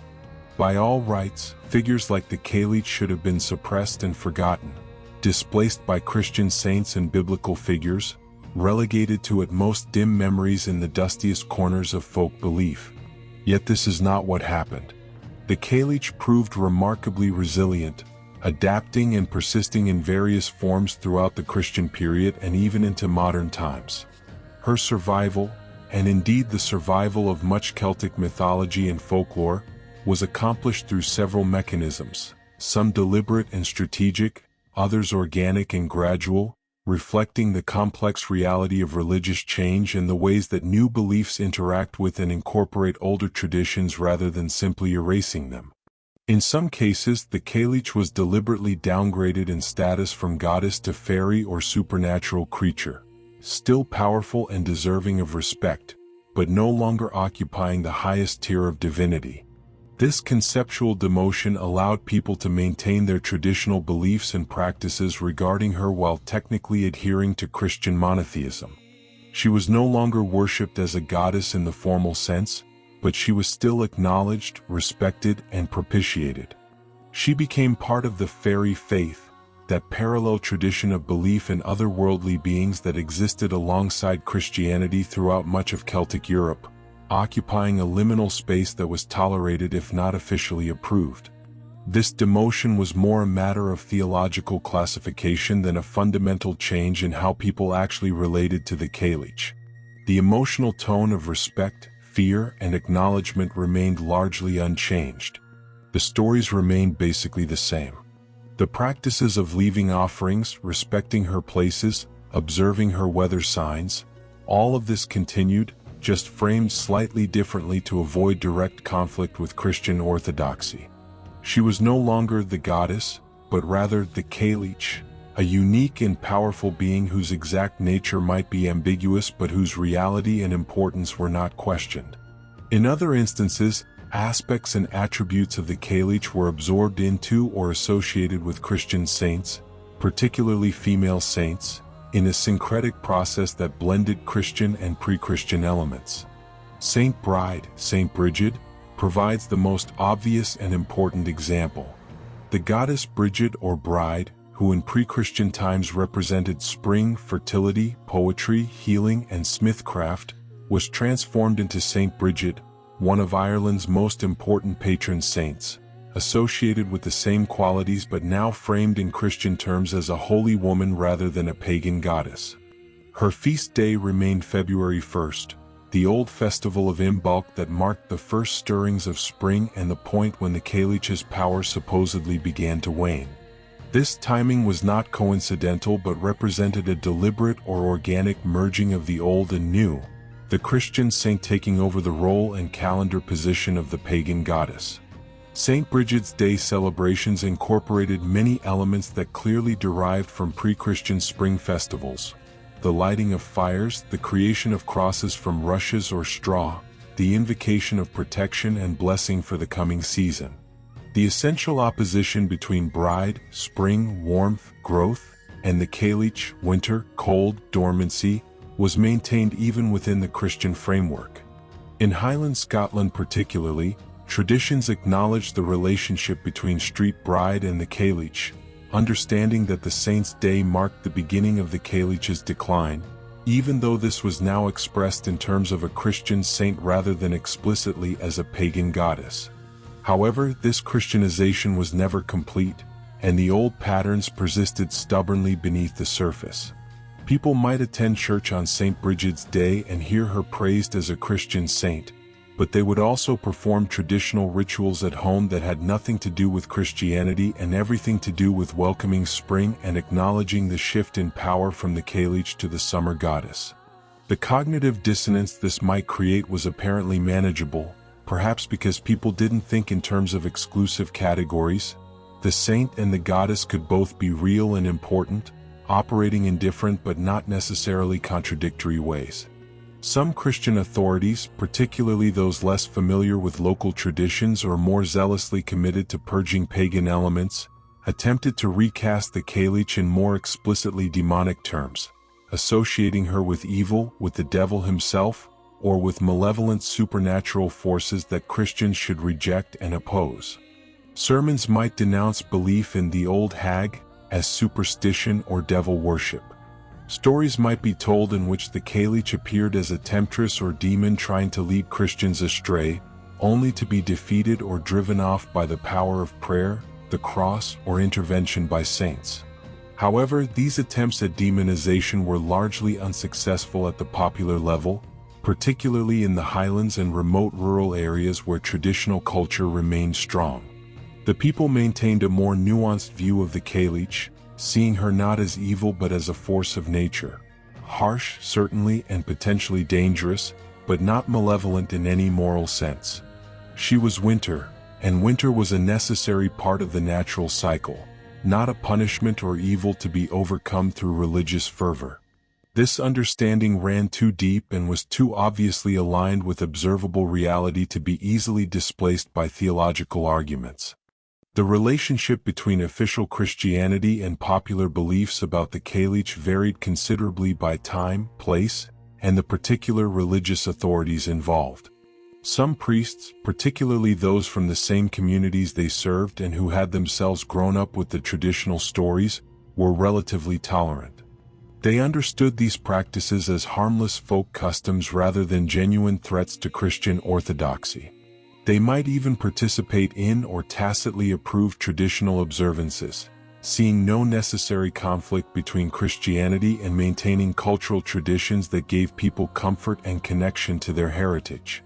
Other clergy, especially during periods of religious fervor or reform, attempted more actively to suppress what they saw as pagan survivals. They might preach against the old beliefs, forbid traditional practices, attempt to redirect popular devotion entirely toward approved Christian forms. Yet even the most zealous efforts at suppression could not entirely eradicate traditions that were so deeply embedded in the culture and so intimately connected to people's understanding of their landscape and seasonal rhythms. The Cailleach might go underground, be talked about more quietly and carefully, but she persisted. In some cases, Christian narratives were overlaid onto Cailleach stories in ways that attempted to incorporate her into a Christian framework without entirely erasing her character. Tales might begin with preambles like, "This happened in the old times before Christ came to these lands," or end with notes about how, after Christianity arrived, the Cailleach was baptized, or the Cailleach fled to the furthest islands when the first missionaries brought the gospel. These framings attempted to make the stories acceptable by positioning them as historical accounts of pre-Christian times rather than contemporary beliefs, or by suggesting that the Cailleach herself had been converted or displaced by Christianity. Yet the core of the stories, the Cailleach's power over winter, her shaping of the landscape, her eternal nature, remained essentially unchanged. The Christian veneer was thin, easily seen through, and didn't substantially alter the fundamental character of the mythology. People could tell the stories in Christian acceptable forms when necessary while maintaining the older, more powerful versions in private or in trusted company.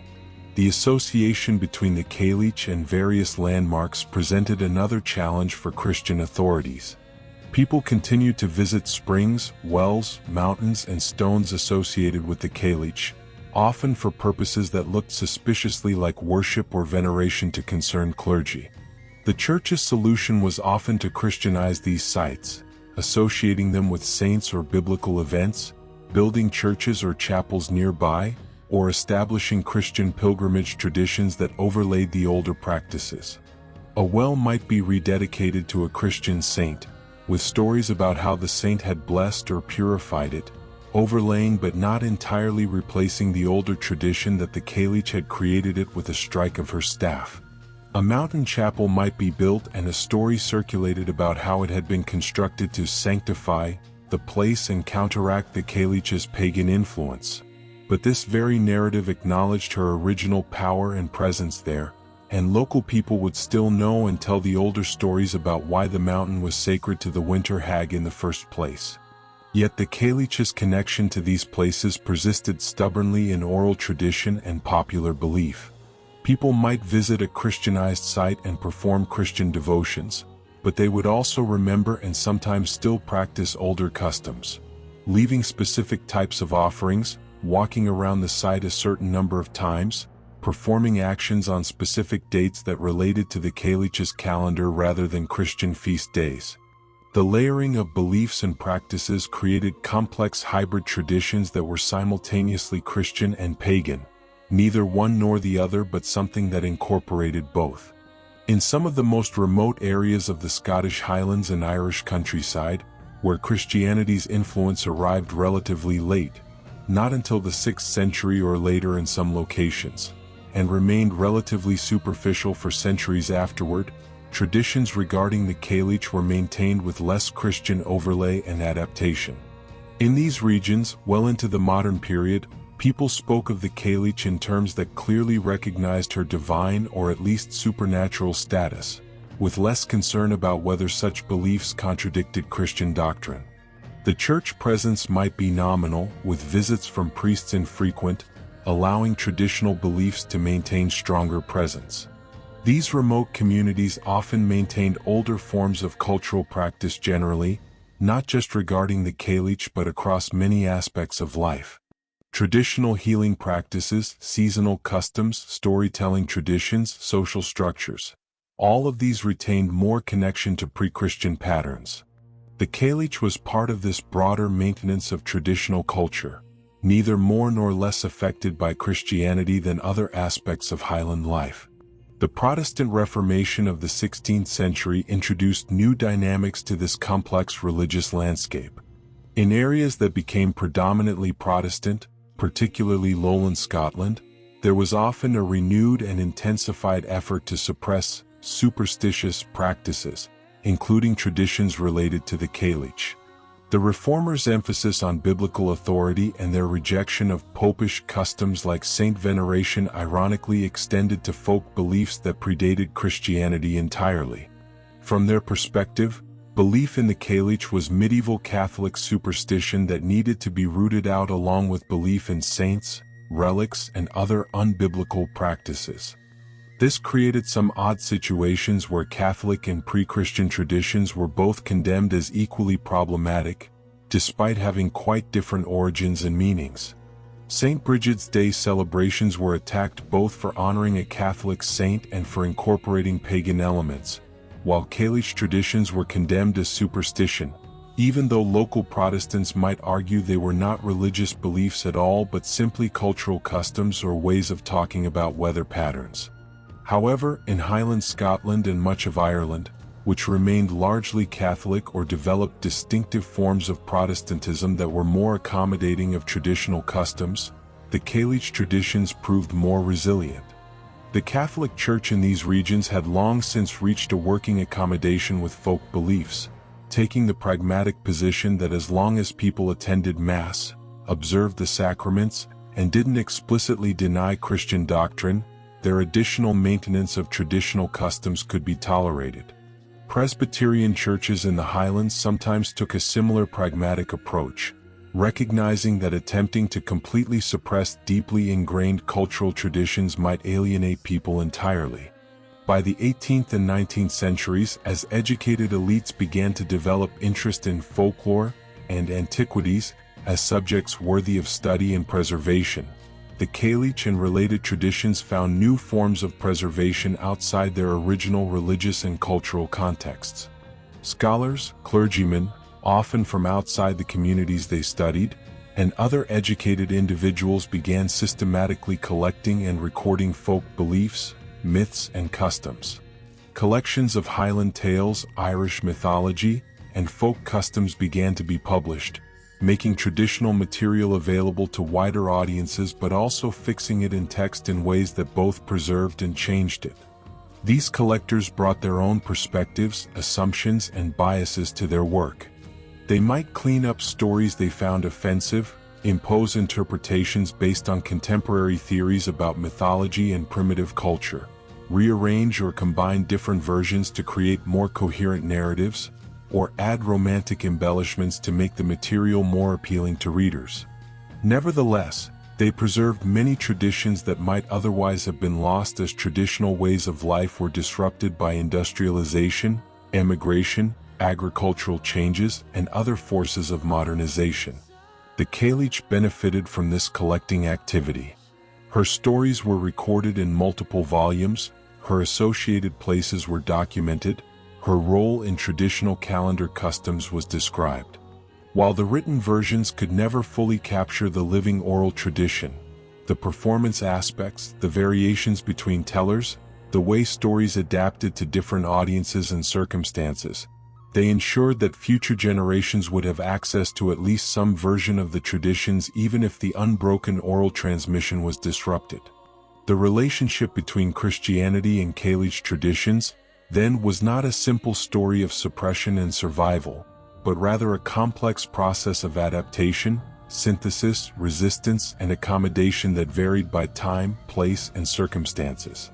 Christianity changed how the Cailleach was understood and discussed, added layers of interpretation and framing, redirected some practices into Christian acceptable forms, but never entirely erased the winter hag or the fundamental patterns of belief and practice associated with her. She proved too deeply rooted, too useful, too obviously aligned with observable reality to be fully displaced by the new religion. The Cailleach story, tales and legends.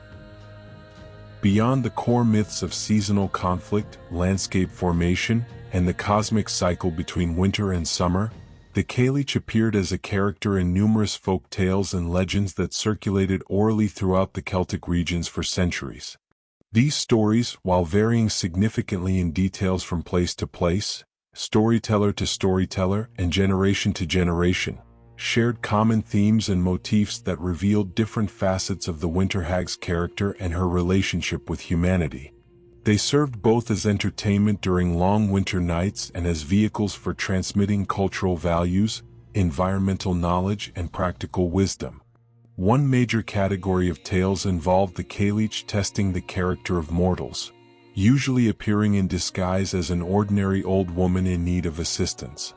These stories followed patterns common in folklore worldwide, the divine being or powerful entity appearing in humble form to test mortals' virtue, but were distinctively adapted to the Cailleach's particular character and the values of Celtic culture.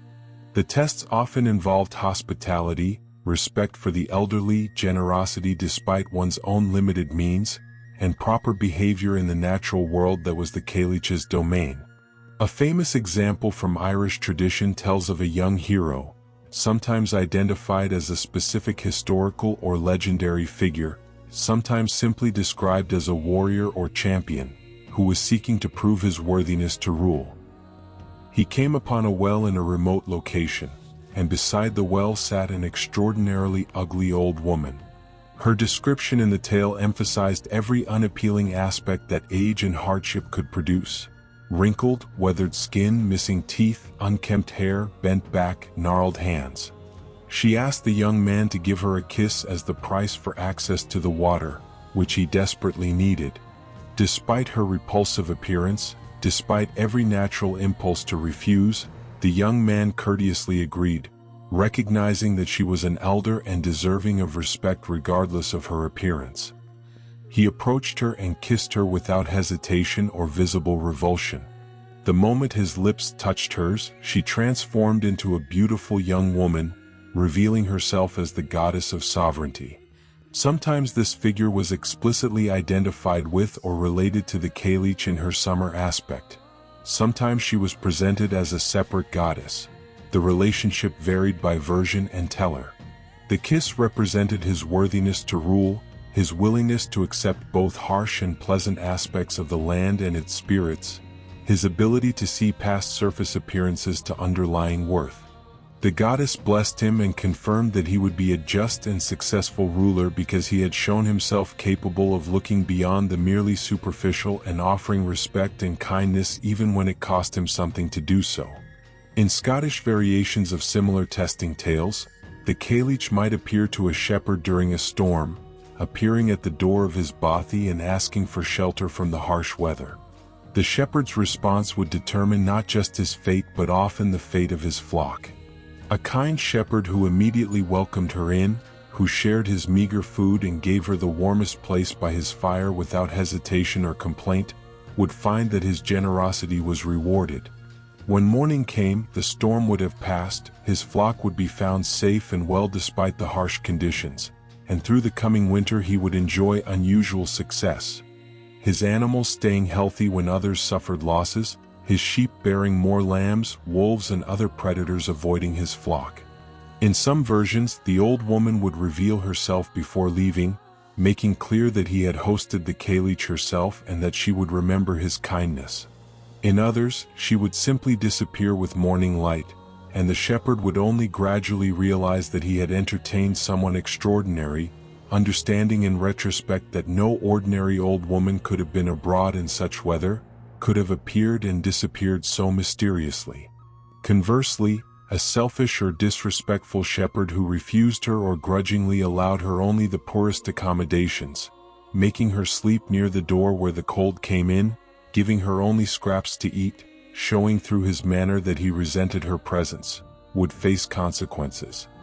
His flock might be decimated by winter storms that seemed to strike his animals with particular fury while leaving neighboring flocks unharmed. His sheep might be scattered across the mountains, lost in snow or fallen from cliffs. Wolves might prey on his animals with unusual boldness and success. He might find himself lost in blizzards even in familiar territory, as if the very mountains turned against him. These stories served multiple purposes simultaneously. At the most obvious level, they were entertaining, good stories with drama, mystery, supernatural transformation, clear moral lessons. They provided fodder for long winter evenings when people gathered for warmth and company, contributing to community bonding and shared culture. But they also reinforced essential social values, particularly hospitality and respect for elders, which were crucial for survival in harsh environments where any person might need help at unpredictable times. The message was clear: treat strangers kindly, especially the elderly and apparently vulnerable, because you never know when you might be entertaining a goddess in disguise, and more practically, because you might someday need similar hospitality from strangers.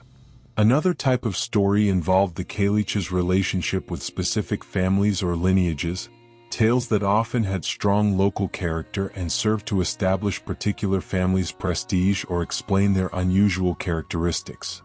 In some Highland traditions, certain families claimed descent from the Cailleach herself or at least a special relationship with her, usually traced back to some ancestral encounter where the Cailleach had shown favor or made a promise that extended across generations. These families might possess unusual knowledge of weather lore that proved remarkably accurate, have particular success with livestock even in harsh conditions, or be known for producing members with unusual longevity, strength, or wisdom. The Cailleach was said to favor these families specifically, appearing to them in times of great need to provide warnings of approaching disasters, guidance for important decisions, or direct assistance in crisis situations. Stories were told of family members who had seen the Cailleach on mountain paths, who had received prophecies or advice from her, who had been saved from danger by her intervention. These claims of special relationship with the Cailleach served practical functions, establishing the family's legitimacy and prestige, explaining their success or unusual traits, creating identity and distinction. But they also maintained personal, intimate connection with the goddess, making her not just a distant mythological figure but an active presence in family history and identity. Tales of the Cailleach's enormous strength and her habit of reshaping the landscape featured very prominently in local legendary throughout Scotland and Ireland. These stories had strong geographical specificity. They explained particular features visible in the local landscape, turning geology into mythology, making the environment itself a text that could be read for stories and meaning. A typical story might explain a particular geological formation, say a line of boulders across a hillside or a distinctive rock formation, or an unusually shaped mountain, as having been created by the Cailleach's actions. One common narrative pattern told of the Cailleach carrying enormous loads of stones or earth in her apron or basket for some construction project. Building a mountain, creating a bridge, making a pathway, constructing a dwelling. The string of her apron would break or the basket would tear, and the contents would spill out, creating the feature in question. Different versions would explain why she was carrying the load, where she was going, why the string broke at that particular spot. Sometimes the breaking was accidental, simple bad luck, or a flaw in the materials. Sometimes it was caused by interference from other supernatural beings who opposed her plans. Sometimes it was the result of her own exhaustion or carelessness after long labor. These stories made the landscape legible, transforming puzzling or distinctive features into narrative, providing explanations that satisfied curiosity and created memorable frameworks for understanding geography. A child learning about the line of boulders on the hillside through a Cailleach story would remember the feature and its location far better than through any abstract geographical description. The stories thus served as mnemonic devices, encoding geographical knowledge in memorable narrative form.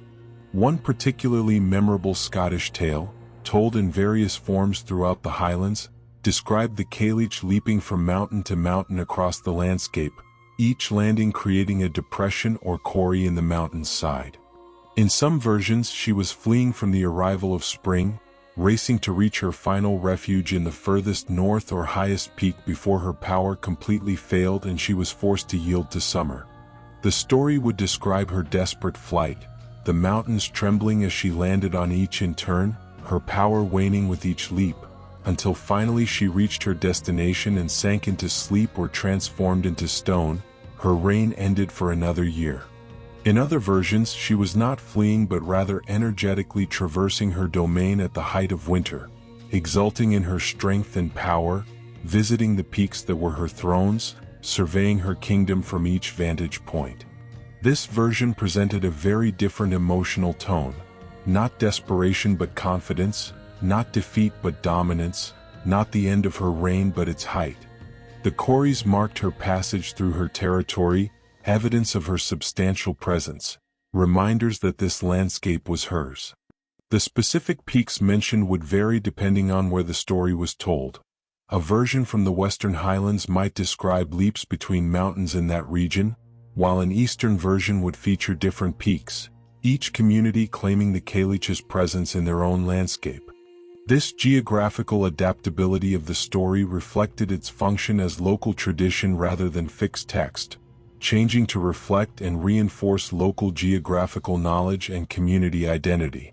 Some stories emphasized the Cailleach's role as a protector of animals, particularly deer, who were considered especially sacred to her. These tales typically involved hunters and the consequences of violating the Cailleach's rules regarding proper hunting behavior. In these stories, hunters who killed more deer than they needed for food, who killed pregnant does or very young fawns, who hunted in places or at times considered sacred to the Cailleach, or who showed disrespect to the animals or the landscape would face her wrath.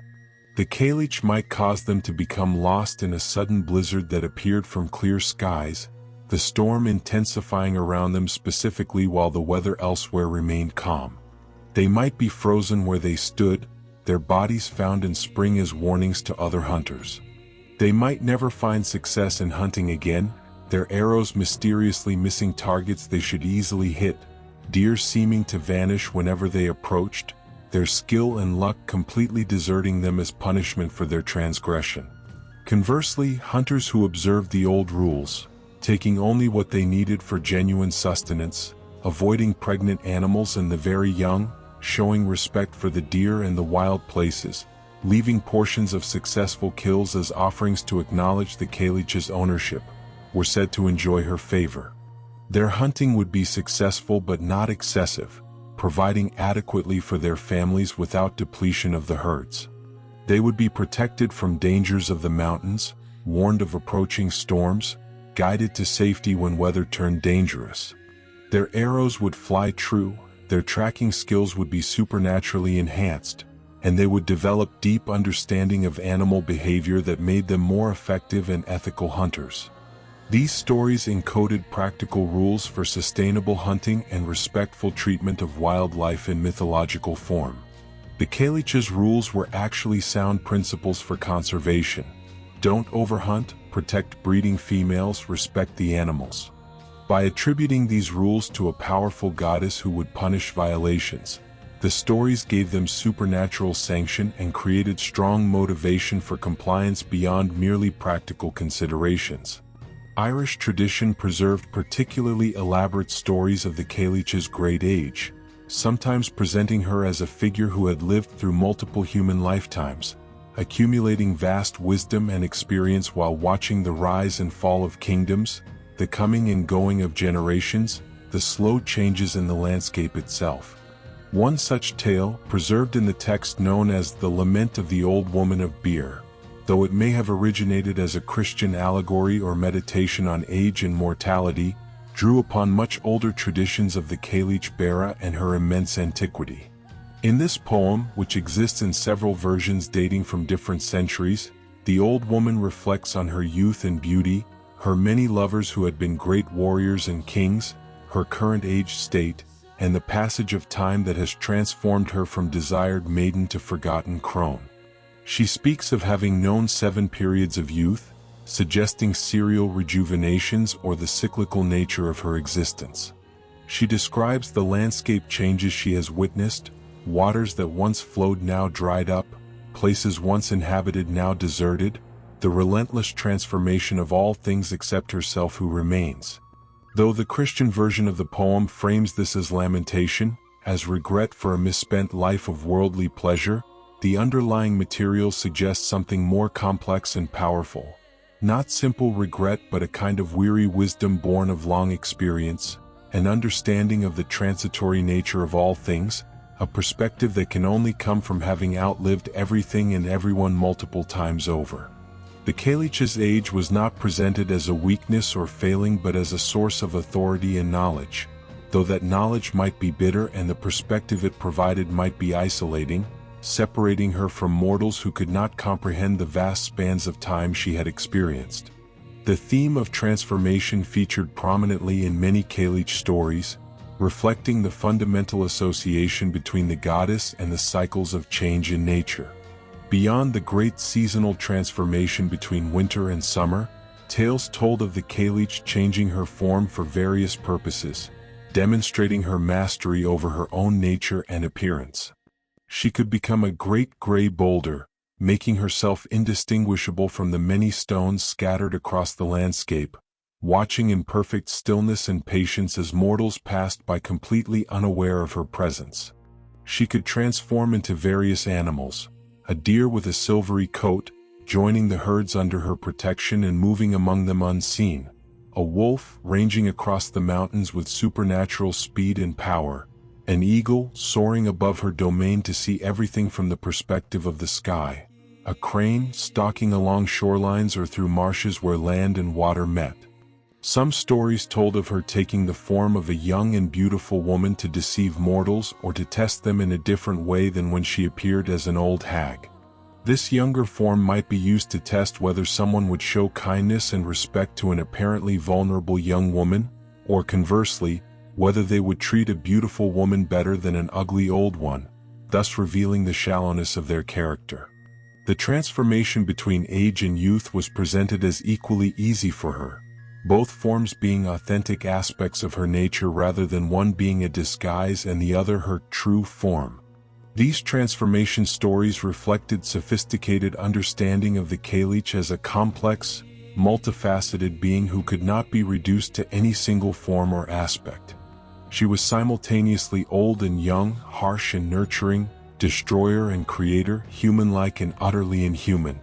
The transformations made literal the understanding that she was all of these things, that apparent contradictions were actually complementary aspects of a coherent whole.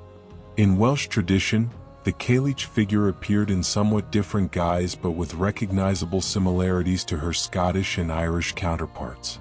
The Grach y Ribbon, Hag of the Dribble or Hag of the Mist, was a terrifying supernatural woman who appeared as an omen of death, often wailing outside the houses of those soon to die. While this figure was more consistently sinister than the Scottish and Irish Cailleach, who could be harsh but was not inherently evil, she shared fundamental characteristics: great age, association with winter and wild places, connection to fate and transformation, appearance as an old woman of frightening aspect. The Welsh traditions also preserved stories of mountain hags and supernatural old women associated with particular peaks and wild locations, beings who controlled weather and protected animals, who could help or harm mortals according to their behavior. These figures, while not always explicitly called Cailleach, clearly belong to the same general category of Celtic winter and wilderness goddesses, representing local adaptations of widespread mythological patterns. Some tales position the Cailleach as possessing magical objects of great power beyond her famous staff. Her plaid or shawl featured prominently, described as a garment of enormous size that she used to cover the earth with snow, spreading it out across the landscape like a blanket. When she washed this plaid in certain bodies of water, the churning and foam created whirlpools and dangerous currents, as in the Corvrecken tradition. The plaid might be described as having different colors that changed with the seasons or her mood: gray, white, dark blue, black. Each color corresponding to different weather conditions and different aspects of winter. A few tales mentioned a magical cauldron, connecting the Cailleach to the widespread Celtic motif of the cauldron of plenty, transformation, or rebirth. This cauldron might contain the waters of life, or brew storms, or cook food that never diminished no matter how much was consumed. The cauldron connected her to other Celtic divine figures who possessed similar vessels, suggesting deep mythological relationships and shared patterns in the culture's understanding of divine power and providence. These magical objects were sometimes sought by heroes or foolish mortals in quest narratives, though acquiring them usually proved either impossible or disastrous for those who tried. A typical story might tell of a hero who needed the Cailleach's cauldron or staff or plaid to accomplish some great task or win some prize. He would journey to her dwelling in the highest, most remote mountains, face terrible challenges and dangers to reach her, and then have to convince or trick her into giving him the object. Sometimes he would succeed through cleverness or proper respect, sometimes through theft or force, but the acquisition would typically lead to unforeseen consequences, the object being too powerful for mortals to safely wield or the Cailleach pursuing him to reclaim her property. The Cailleach's dwelling places featured prominently in numerous legends, with specific caves, bothies, and remote structures being identified as her homes. These locations became destinations for the bold or curious, though stories consistently warned of the dangers of disturbing her in her dwelling. Some tales told of treasure or magical items hidden in her dwellings, guarded by enchantments or by the Cailleach herself, or by supernatural guardians, wolves, eagles, or other creatures that served her. Other stories spoke of time operating differently in her realm, a common motif in Celtic fairy lore that was also applied to the Cailleach's dwelling places. A person who sheltered in her cave for what seemed like a day and night might emerge to find that years had passed in the outside world, their family aged or dead, everything they knew changed beyond recognition. Or conversely, someone might seem to spend years in her domain, learning secrets and wisdom, only to emerge and discover that mere hours had passed. This temporal distortion emphasized the otherworldly nature of the Cailleach's realm, the sense that in her presence one had stepped outside ordinary reality into a space where different rules applied. Stories were also told connecting the Cailleach to the construction of ancient monuments whose origins had been forgotten. Standing stones, stone circles, dolmens, and megalithic tombs were sometimes attributed to her work, either as monuments she had erected for her own purposes or as objects she had thrown or scattered in moments of rage or during her landscape-shaping activities. A standing stone might mark where she had planted her staff, which then turned to stone. A stone circle might be her temple, or the posts of an enormous dwelling she had built in ancient times, or giants or other beings she had turned to stone as punishment for offending her.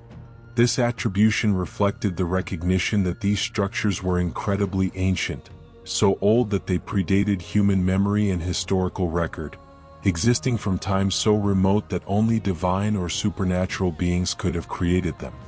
In an era before archaeology and scientific dating provided alternative explanations, attributing megalithic monuments to the Cailleach made perfect sense. She was the only being anyone knew of who was old enough and powerful enough to have built them. Some stories placed the Cailleach in historical or pseudo-historical contexts, making her a character in narratives about ancient heroes, legendary battles, or the origins of kingdoms. She might appear to warn a king of approaching disaster, to test a hero's worthiness for some quest, to prophesy the outcome of a battle, to demand tribute or respect from mortal rulers who had encroached on her territory. These stories blurred the boundaries between mythology and legendary history, positioning the Cailleach as a figure who had been present during the great events of the past, witnessing and sometimes participating in the dramas that shaped the human world. Folk tales also featured the Cailleach in more domestic and humorous contexts, not always as a figure of cosmic power but sometimes as a character in lighter stories that showed different aspects of her personality. She might appear in tales where she competed with other supernatural beings, where she played tricks or was herself tricked, where she showed unexpected kindness or surprising humor. These lighter tales balanced the more serious mythological material, presenting a more rounded and complex character who could be not just awesome and terrible but also witty, clever, generous, and even playful when the mood took her. One category of humorous tales involved the Cailleach and St. Patrick, the patron saint of Ireland, in competitive encounters that reflected the tension between pagan and Christian traditions but handled it in a light-hearted, almost affectionate way. In these stories, Patrick and the Cailleach would engage in contests or confrontations, each trying to prove their power superior.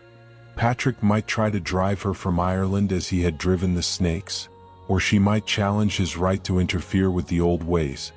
The stories might end with Patrick winning but showing respect for the Cailleach, or with a draw where both acknowledged the other's power, or even occasionally with the Cailleach demonstrating that despite Christianity's arrival, she still commanded winter and the wild places and always would. These Patrick Cailleach tales represented a folk-level negotiation between old and new religions, acknowledging both while insisting that both had their proper spheres. Patrick might have spiritual authority, but the Cailleach still controlled winter weather and mountain territories. This division of domains allowed people to be Christian while maintaining traditional beliefs about natural forces, reducing cognitive dissonance by assigning different responsibilities to Christian and pre-Christian figures.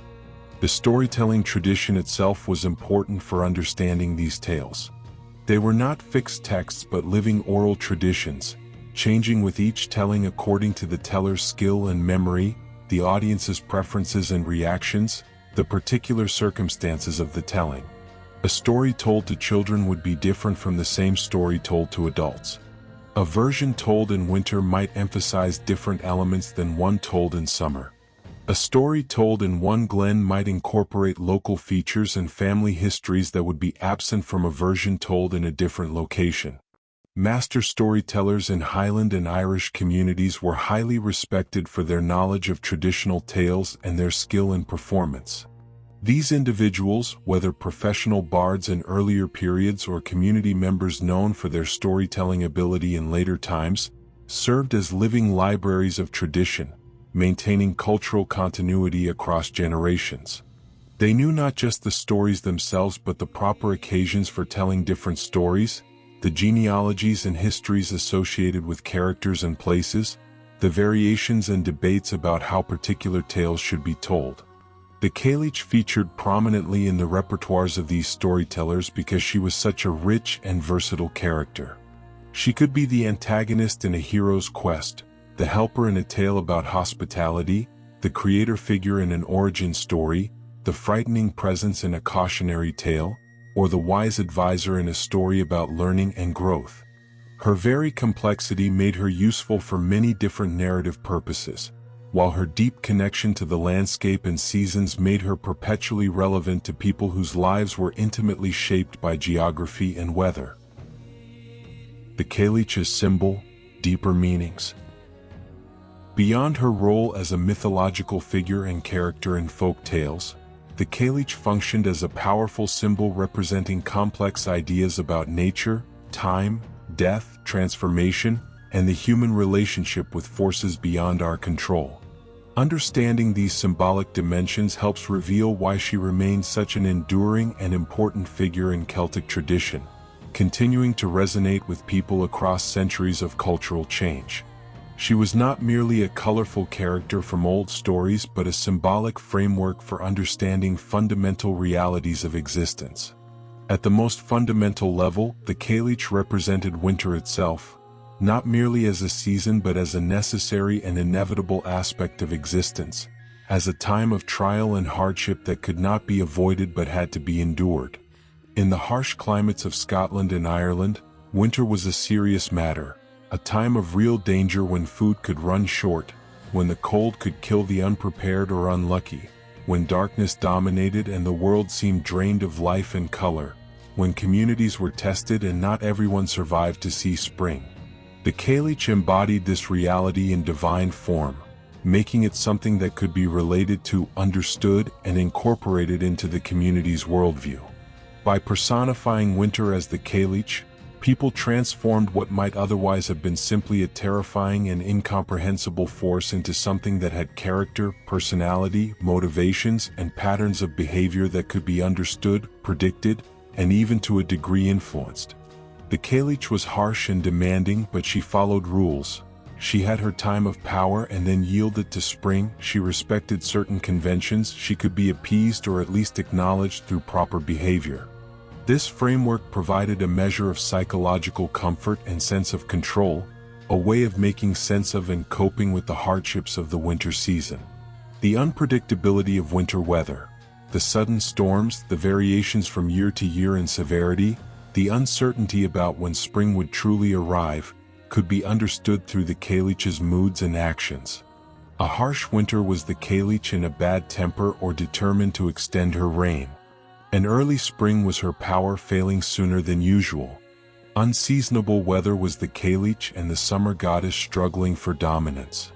This anthropomorphic framework made random natural variation into comprehensible narrative, turning chaos into story. The Cailleach also symbolized the harsh, untamed aspect of nature. Nature not as a gentle, nurturing mother but as a powerful, indifferent, sometimes dangerous force that operated according to its own principles regardless of human wishes. The wild mountains, the bare peaks where winter storms raged with special fury, the remote and inhospitable places where humans struggled to survive, these were the Cailleach's realm, and they represented nature in its most primal and powerful form, nature that had not been domesticated or cultivated or made safe for human habitation. She reminded people that they existed within a larger natural order, that their comfort and survival depended on forces beyond their control, and that a certain humility and respect was appropriate when dealing with the natural world. The Cailleach's indifference to human concerns was not cruelty but simply reality. Winter came regardless of whether people were ready for it, storms raged without concern for who they harmed, the natural world operated according to principles that predated humanity and would continue long after. This understanding fostered an attitude that combined respect, caution, and acceptance regarding natural forces. On a deeper philosophical and spiritual level, the Cailleach represented the principle of dissolution and death that is necessary for renewal and rebirth. She cleared the landscape, stripped away the old growth, covering the earth in a blanket of snow that would eventually melt to provide water for spring's growth. Her harsh rule over the winter months was not purposeless destruction but a necessary part of the eternal cycle. Without winter's rest, spring's growth would be impossible. Without the Cailleach's stern governance, the summer goddess could not thrive. Death was the necessary precondition for birth, ending the precondition for beginning. This understanding connected to profound themes of death and rebirth that run through much of Celtic mythology and indeed through religious and philosophical thought worldwide. The Cailleach, in her transformation from winter hag to summer maiden, in versions where this occurred, or in her yielding to the summer goddess as a separate entity, enacted the fundamental pattern of death leading to new life, of the old giving way to the new so that the cycle could continue. The old must die so the new can be born. This was not merely a natural observation but a spiritual principle with implications for human life as well. People facing loss, failure, endings, whether of relationships, projects, life phases, or life itself, could find meaning in the Cailleach's cycle. Just as winter inevitably yielded to spring, just as the Cailleach's harsh reign always eventually ended in the triumph of the summer goddess, so too would periods of difficulty and loss give way to renewal and new growth. Just as the Cailleach herself transformed or was reborn each year, experiencing both death and renewal in the eternal cycle, so too might humans hope for transformation and continuation beyond apparent endings. The Cailleach also represented sovereignty over the land itself, but a particular kind of sovereignty that differed from human kingship. In Celtic tradition, sovereignty was often personified as a goddess who married or mated with mortal kings, legitimizing their rule and granting them authority over territory and people. The Cailleach embodied a particularly primal form of sovereignty, not the sovereignty that could be granted to or claimed by mortals, but the fundamental sovereignty of the land itself, the earth's own authority that existed before humans arrived and would endure after humans were gone.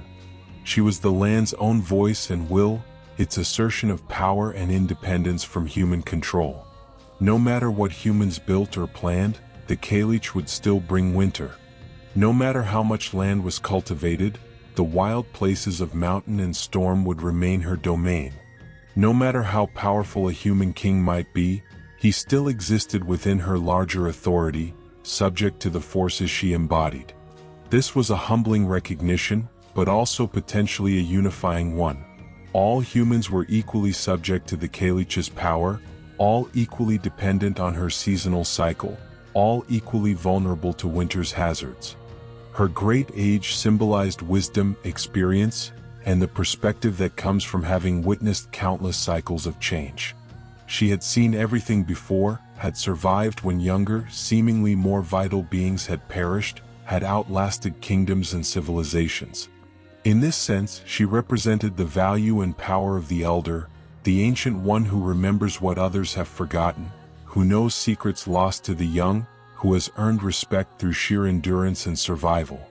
She embodied the principle that age brings wisdom, that experience matters, that long perspective reveals truths that short-term views obscure. In cultures that valued ancestral wisdom and generational continuity, the Cailleach's antiquity was a source of authority and power. She represented the deep past, the accumulated knowledge of ages, the understanding that comes only through long observation and experience. Consulting her, whether literally through ritual practices or figuratively through attending to traditional knowledge associated with her, meant accessing this deep wisdom, this long perspective that could guide present decisions.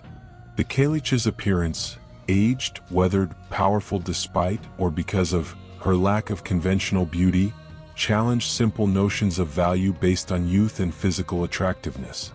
In a culture that often privileged youth and beauty, at least in certain contexts, the Cailleach presented an alternative model where power and importance derived from age, experience, and essential function rather than from pleasing appearance. She possessed immense power and commanded universal respect not through beauty or seduction but through raw strength, ancient wisdom, and her essential role in the natural order. This made her an important symbolic figure for older women particularly, affirming that power and importance need not fade with youth and beauty. While Celtic cultures varied in their treatment of elderly women, the Cailleach provided a powerful mythological model of the older woman as formidable, respected, essential, and powerful. She suggested that the crone stage of life brought its own particular powers and prerogatives, that age was not simply decline but transformation into a different kind of power. Her staff, that implement of power with which she shaped the land and controlled the weather, symbolized authority and the ability to act upon the world. It was simultaneously weapon and tool, capable of bringing death through freezing or life through striking the earth to release springs. This duality reflected the Cailleach's own nature, capable of both destruction and creation, embodying both threat and promise. The staff represented executive power, the ability to enforce one's will upon the world, to make changes that endured, to leave permanent marks.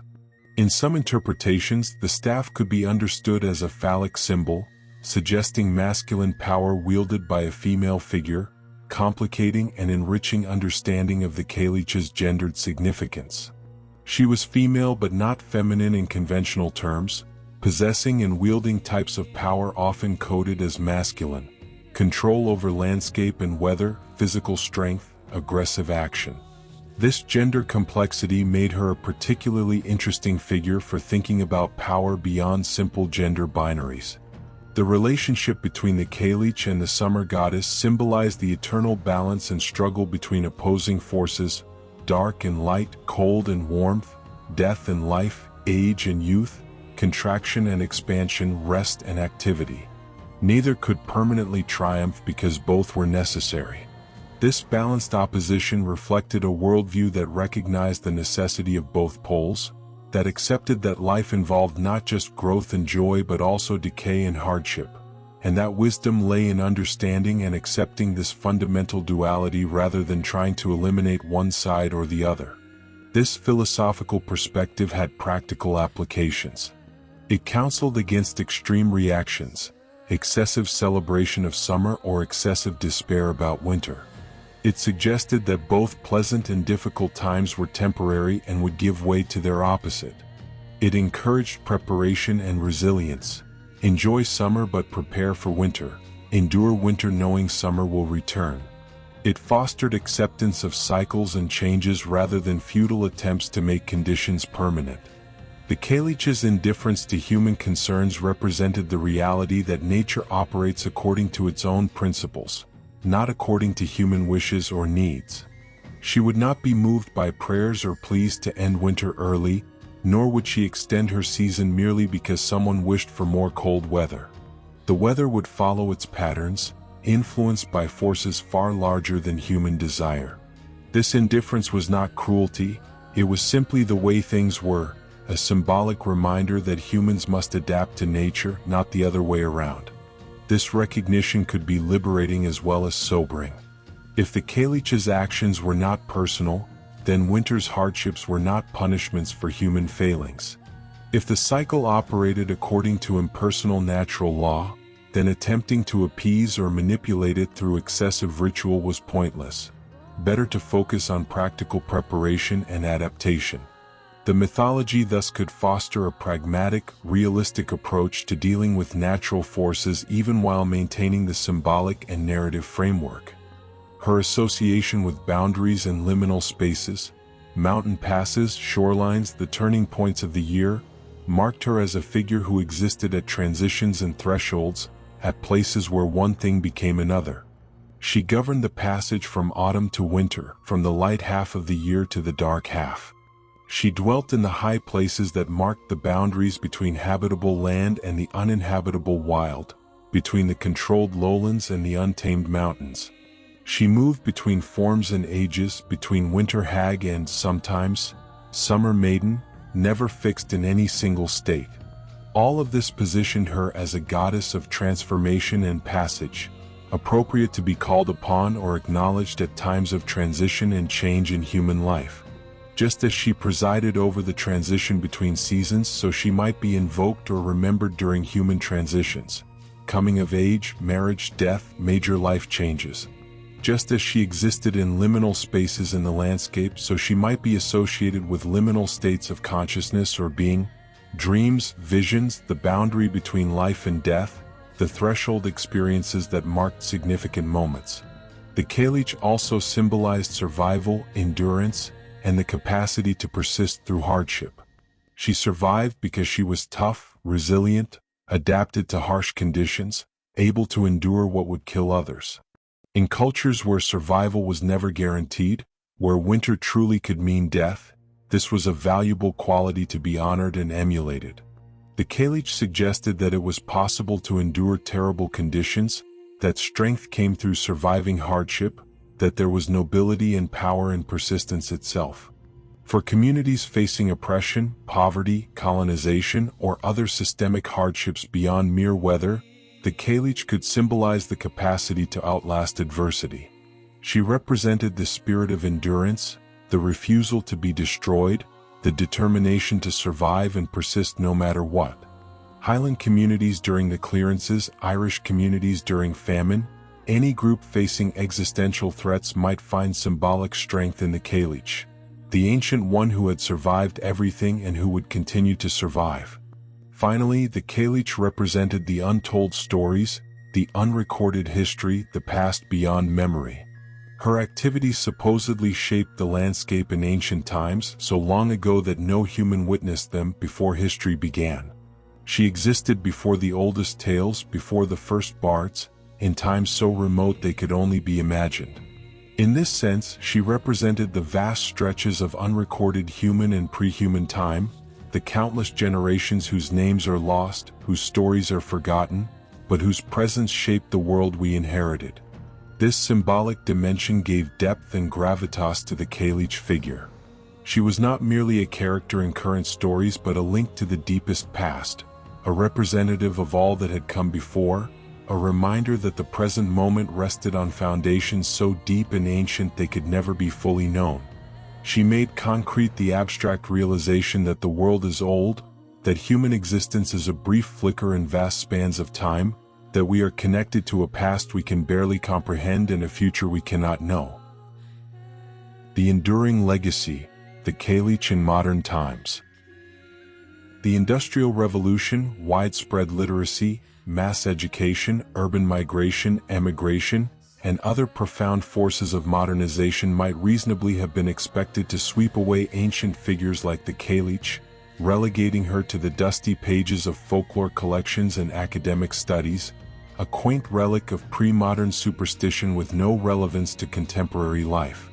Yet she has proven remarkably resilient, maintaining a significant presence in Scottish and Irish culture that extends into the present day, adapting to new contexts while retaining essential connections to ancient traditions.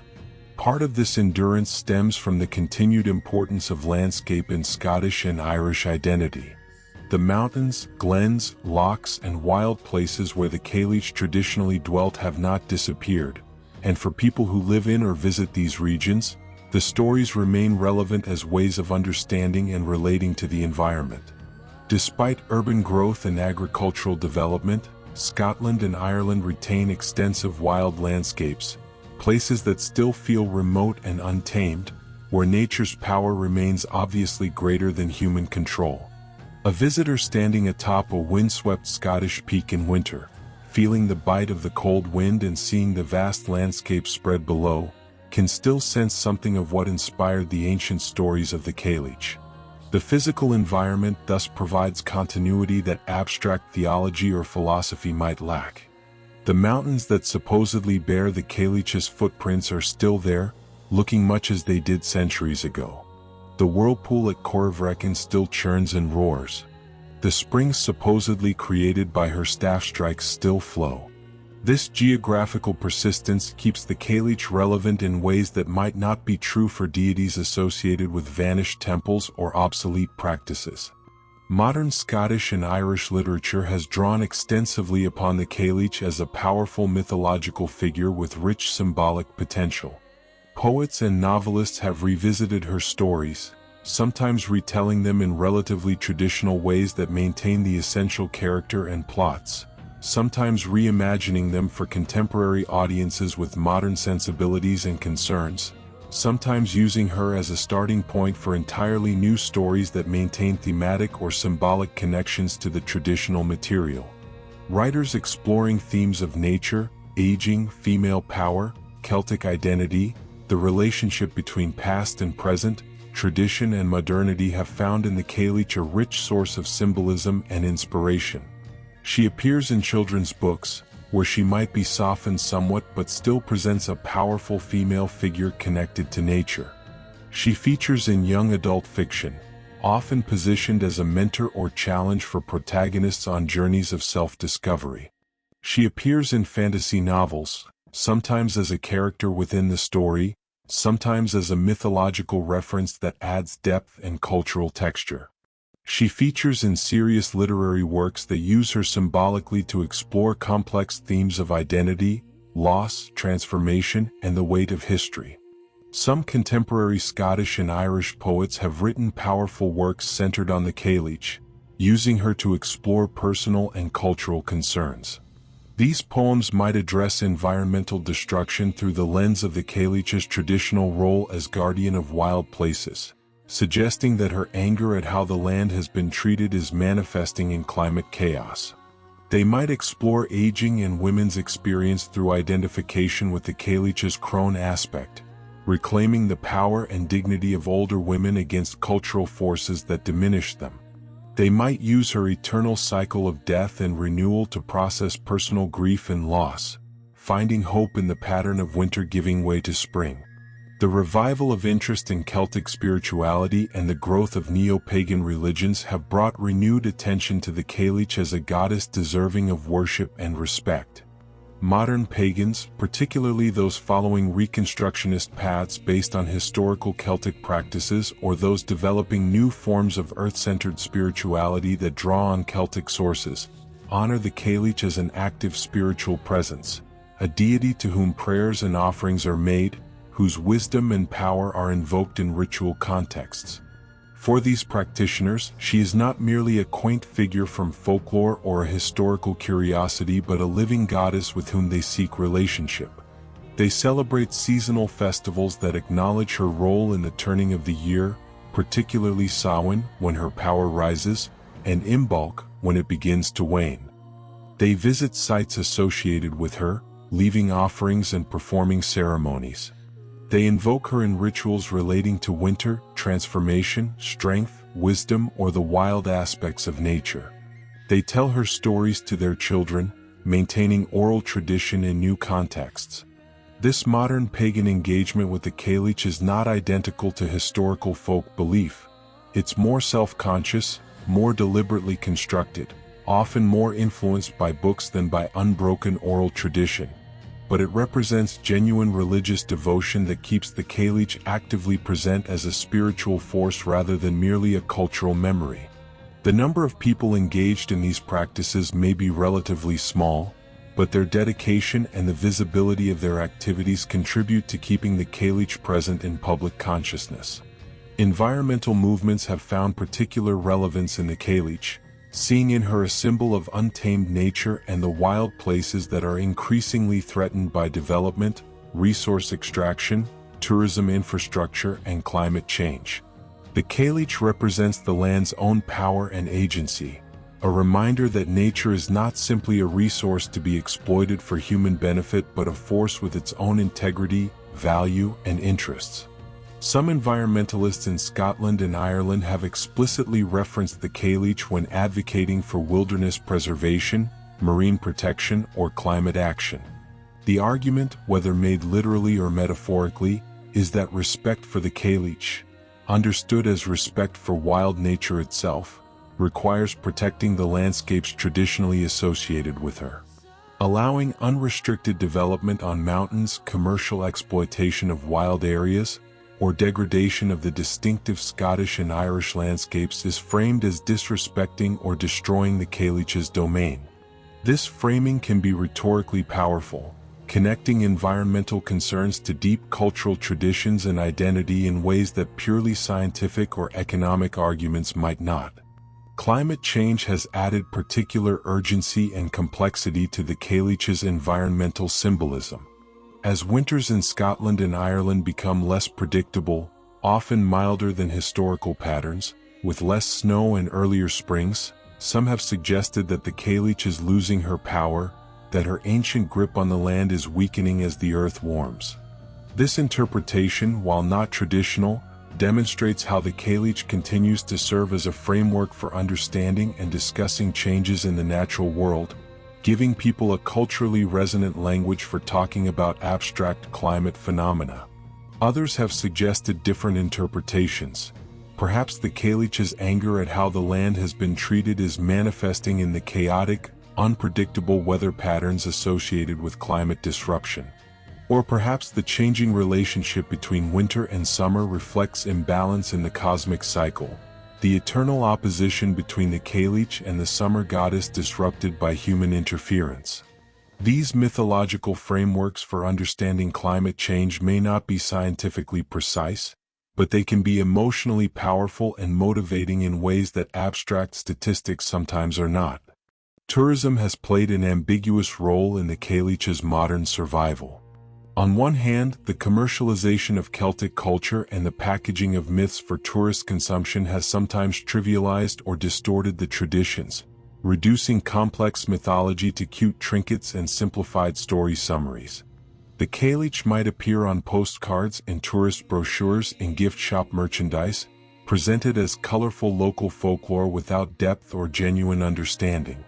This commercial exploitation can be concerning to those who maintain traditional knowledge and see the stories as meaningful cultural heritage rather than entertainment products.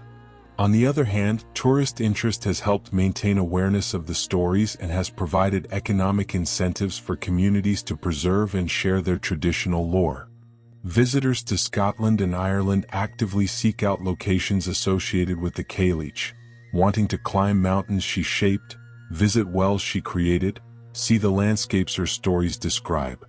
This brings attention and sometimes funding to remote areas that might otherwise be struggling economically, creating opportunities for local people to serve as storytellers, guides, and cultural interpreters, positions that allow traditional knowledge to be maintained and valued.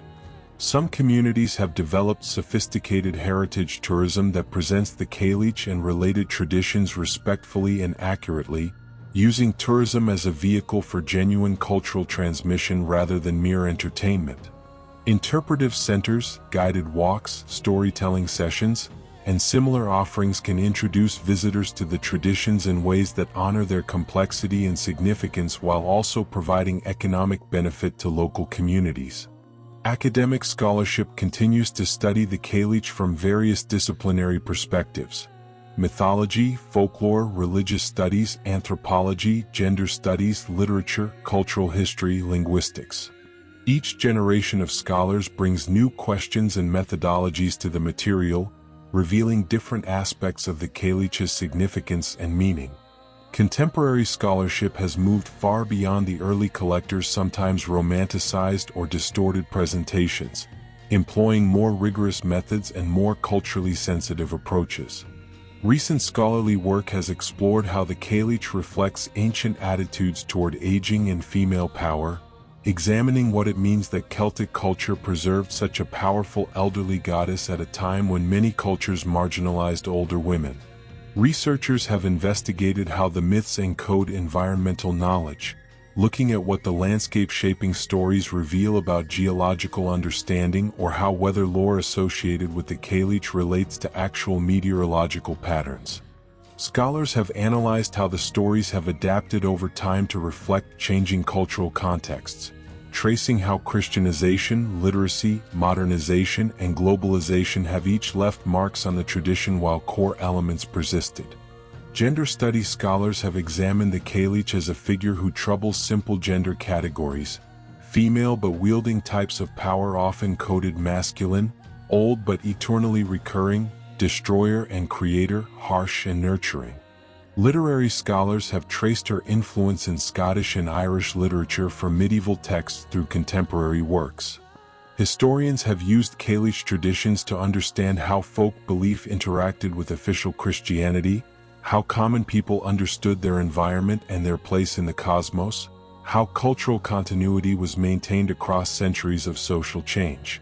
This ongoing academic attention ensures that the Cailleach remains part of scholarly discourse, that new generations of students encounter her in university courses, that her myths are analyzed and interpreted through evolving theoretical frameworks. While academic work can sometimes seem remote from living tradition, it plays an important role in preservation, documentation, and transmission of cultural knowledge to new audiences.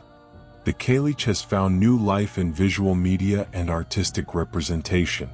Artists working in various media, painting, sculpture, textile art, installation, digital art, have created representations of the winter hag ranging from traditional depictions emphasizing her ancient and weathered appearance to more abstract or symbolic renderings that focus on emotional or conceptual aspects. Some of these works are displayed in museums and galleries, bringing the Cailleach to audiences who might not otherwise encounter her. Others adorn community centres, public spaces, and private collections in Scotland and Ireland. Public art installations based on Cailleach themes have been created in various locations, bringing her presence directly into contemporary civic space. These might take the form of sculptures on mountains or in parks, murals on building walls, or temporary installations for festivals and special events. Such public art makes the Cailleach visible and relevant in contemporary life, suggesting that she belongs not just to the ancient past but to the present and future as well. Music has carried the Cailleach forward across generations and into new contexts. Traditional songs and ballads that reference her continue to be performed by folk musicians maintaining Celtic musical traditions. Contemporary musicians have created new compositions inspired by her myths, ranging from folk songs and traditional styles to more experimental works incorporating modern instruments and production techniques. Scottish and Irish folk musicians in particular have helped maintain the Cailleach's cultural presence, performing songs about her at festivals, concerts, and gatherings where ancient traditions and modern expression meet and mingle. Some musicians have created ambitious concept albums or extended works based on Cailleach mythology, using her stories as frameworks for exploring themes of nature, seasons, transformation, and Celtic identity. These musical treatments introduce the Cailleach to audiences through a different medium than text, potentially reaching people who might not engage with written folklore but who connect to music.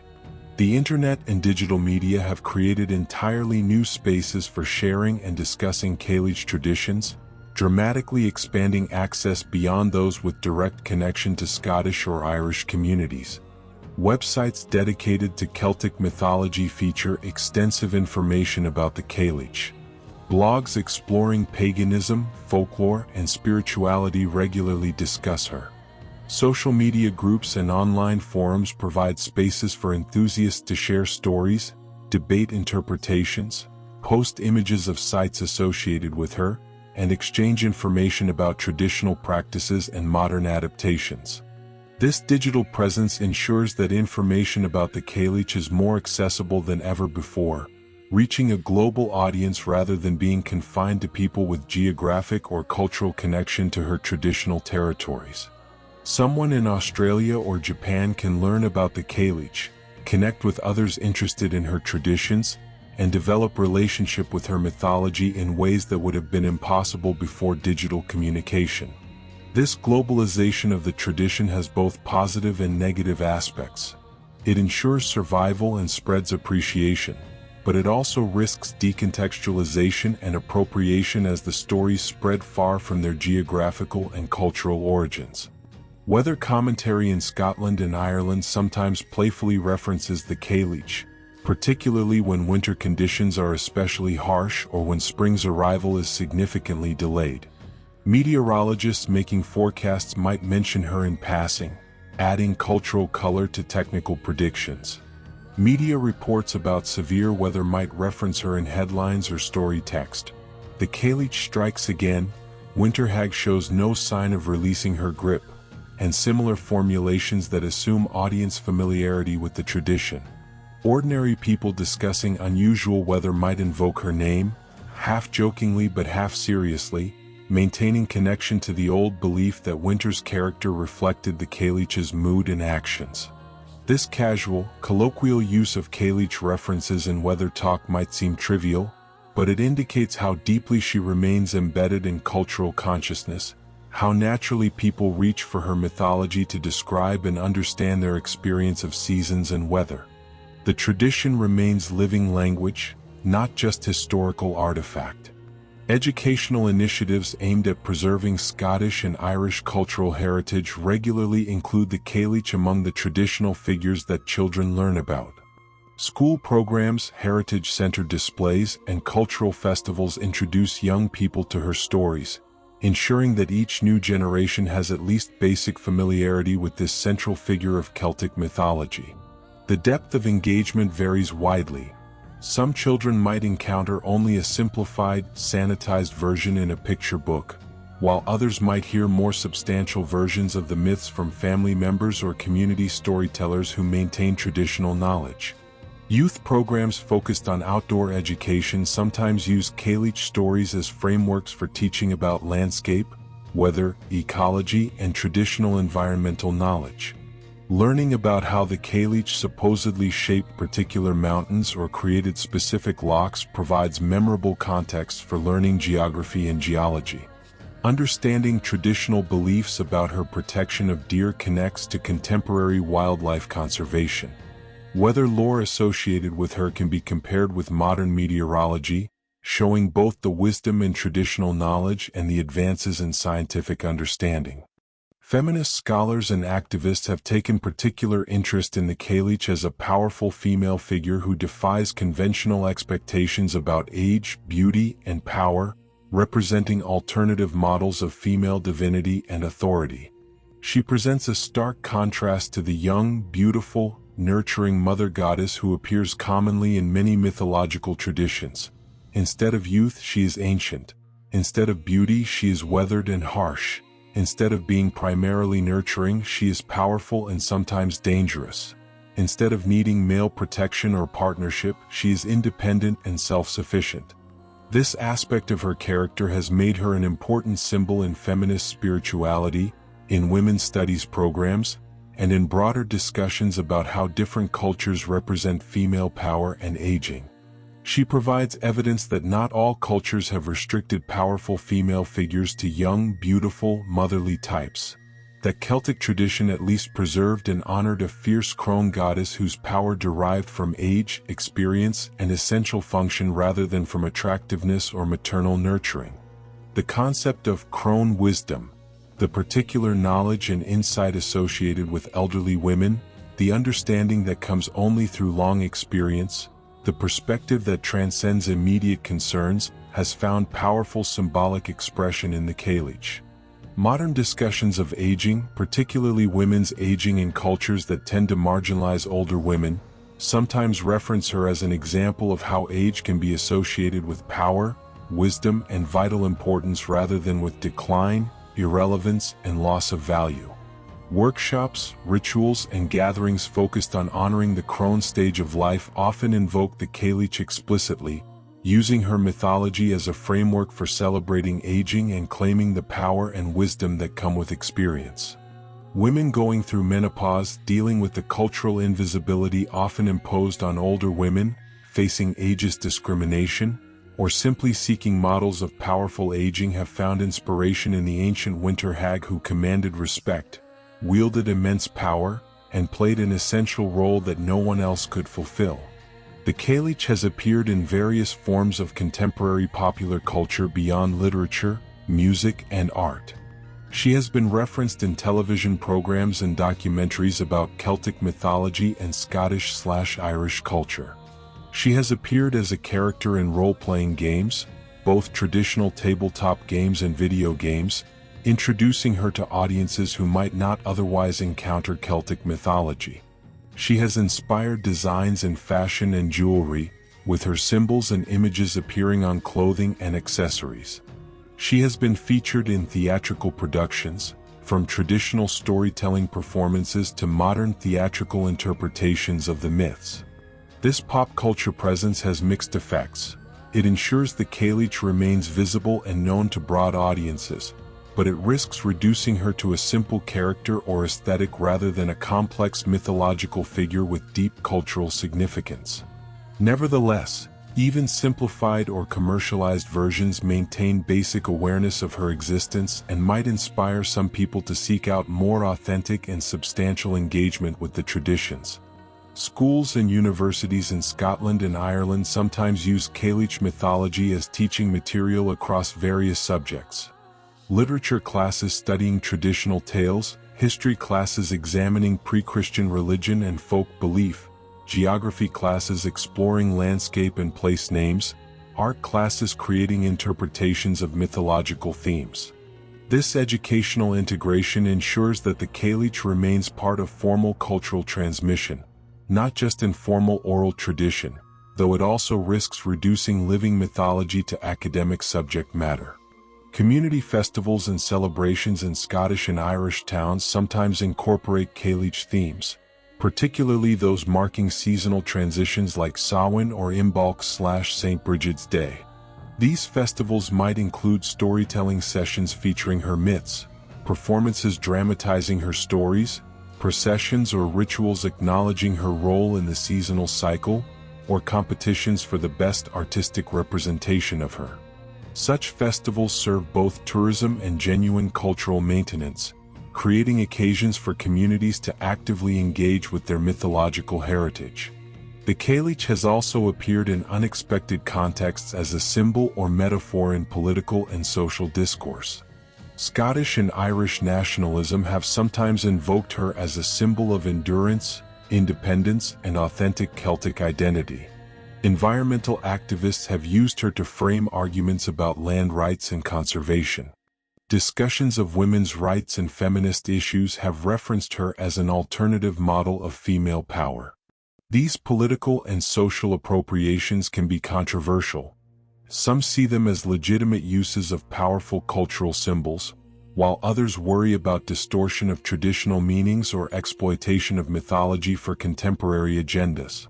Language preservation efforts in Scottish Gaelic and Irish have sometimes highlighted traditional stories including Cailleach myths as part of the cultural heritage worth preserving along with the languages themselves.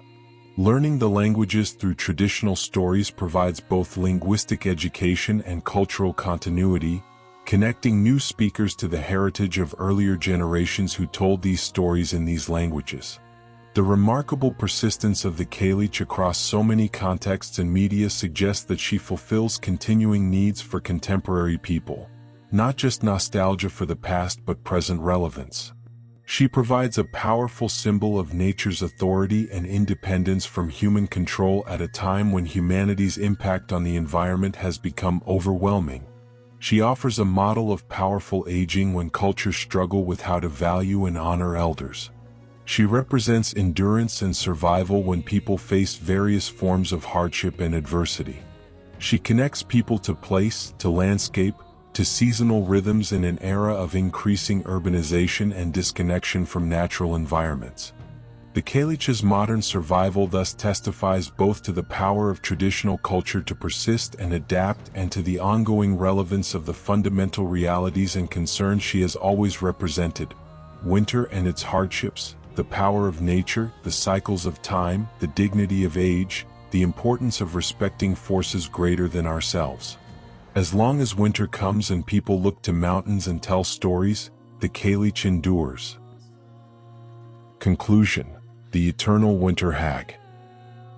The Cailleach stands as one of the most enduring and evocative figures in Celtic mythology, a goddess whose power and presence have persisted from the earliest days of Celtic culture, through centuries of religious change and social transformation, into the modern world where she continues to capture imaginations and serve as a symbol for fundamental aspects of human experience.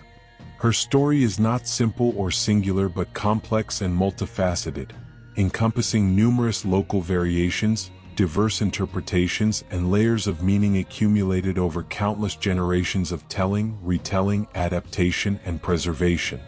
She is winter personified, cold, harsh, demanding, but also necessary and even, in her own stark way, beautiful. The bare branches against gray skies, the pristine snow covering rough ground, the clarity of frozen air, the dramatic power of winter storms, all of this is the Cailleach's aesthetic, an appreciation of beauty that doesn't depend on conventional prettiness but finds meaning in austerity, strength, and essential truth. She teaches that winter, for all its hardships, has its own integrity and value, its own crucial role in the cycle of seasons that makes life possible. She is the untamed wilderness, the high mountains where human control ends and nature's power remains absolute, the storm-lashed coasts where land and sea meet in dramatic confrontation, the wild places where human comfort gives way to nature's raw power. She represents aspects of the natural world that cannot be domesticated or cultivated, that resist human attempts at control, that remind us that we are not the masters of creation but participants in systems vastly larger and more powerful than ourselves. In an era when wilderness is increasingly threatened and the illusion of human control over nature is maintained only through massive technological intervention, the Cailleach reminds us of what wilderness means and why it matters. She is the ancient one who has witnessed ages pass, who has outlasted kingdoms and civilizations, who holds wisdom earned through immense experience and endurance. She represents the deep past, the accumulated knowledge of countless cycles, the perspective that comes only from having seen everything before, from knowing that nothing is truly new, that all things recur in patterns that the young mistake for novelty but that the ancient recognize as eternal returns. She embodies the principle that age brings wisdom, that experience matters, that long perspective reveals truths obscured by short-term views. The Cailleach is transformation, the eternal cycle of death leading to rebirth, the necessary dissolution that precedes renewal, the fundamental pattern of change that governs all existence. She demonstrates that nothing is permanent, that all forms are temporary, that what appears to be ending is actually changing into something new. She is the dark half of the year yielding inevitably to the light, the aged form that contains within it the seed of youth renewed, the destroyer who is simultaneously creator, shaping the very bones of the land with her mighty hands and staff. Her relationship with humanity is complex and realistic, neither simply benevolent nor malevolent but reflecting the reality of nature itself, indifferent to human wishes yet capable of being respected and worked with, dangerous to the foolish or disrespectful but sometimes generous to those who honor her sovereignty and observe proper conduct. She demands acknowledgement of forces greater than ourselves, respect for the natural world in all its aspects, and proper humility about human importance and power. She tests character, rewards virtue, punishes transgression, and always commands respect. The landscape itself serves as her monument, more enduring than any human construction, more eloquent than any written text. Every mountain and valley, every scattered boulder and hidden spring in her traditional territories carries the possibility of connection to her ancient work, holds her stories in physical form. The land remembers her even when humans forget, maintaining her presence in stone and water, hill and glen, in patterns that persist regardless of human belief or disbelief. To walk in the Scottish Highlands or the Irish mountains is to walk in her domain, whether one knows her stories or not.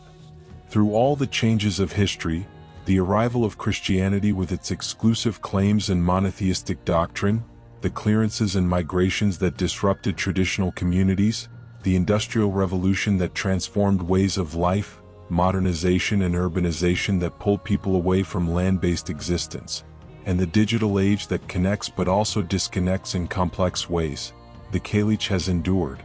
She has adapted, transformed, persisted, finding new expressions while maintaining essential continuity with the most ancient traditions.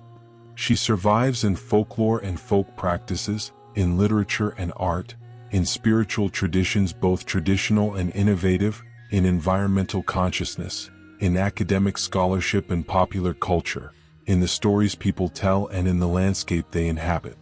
The Cailleach reminds us that some things are older and deeper than the current concerns of human society, that the land itself has stories and memory extending back beyond the reach of historical record, that the cycle of seasons and the fundamental patterns of nature operate according to principles that transcend human wishes and needs.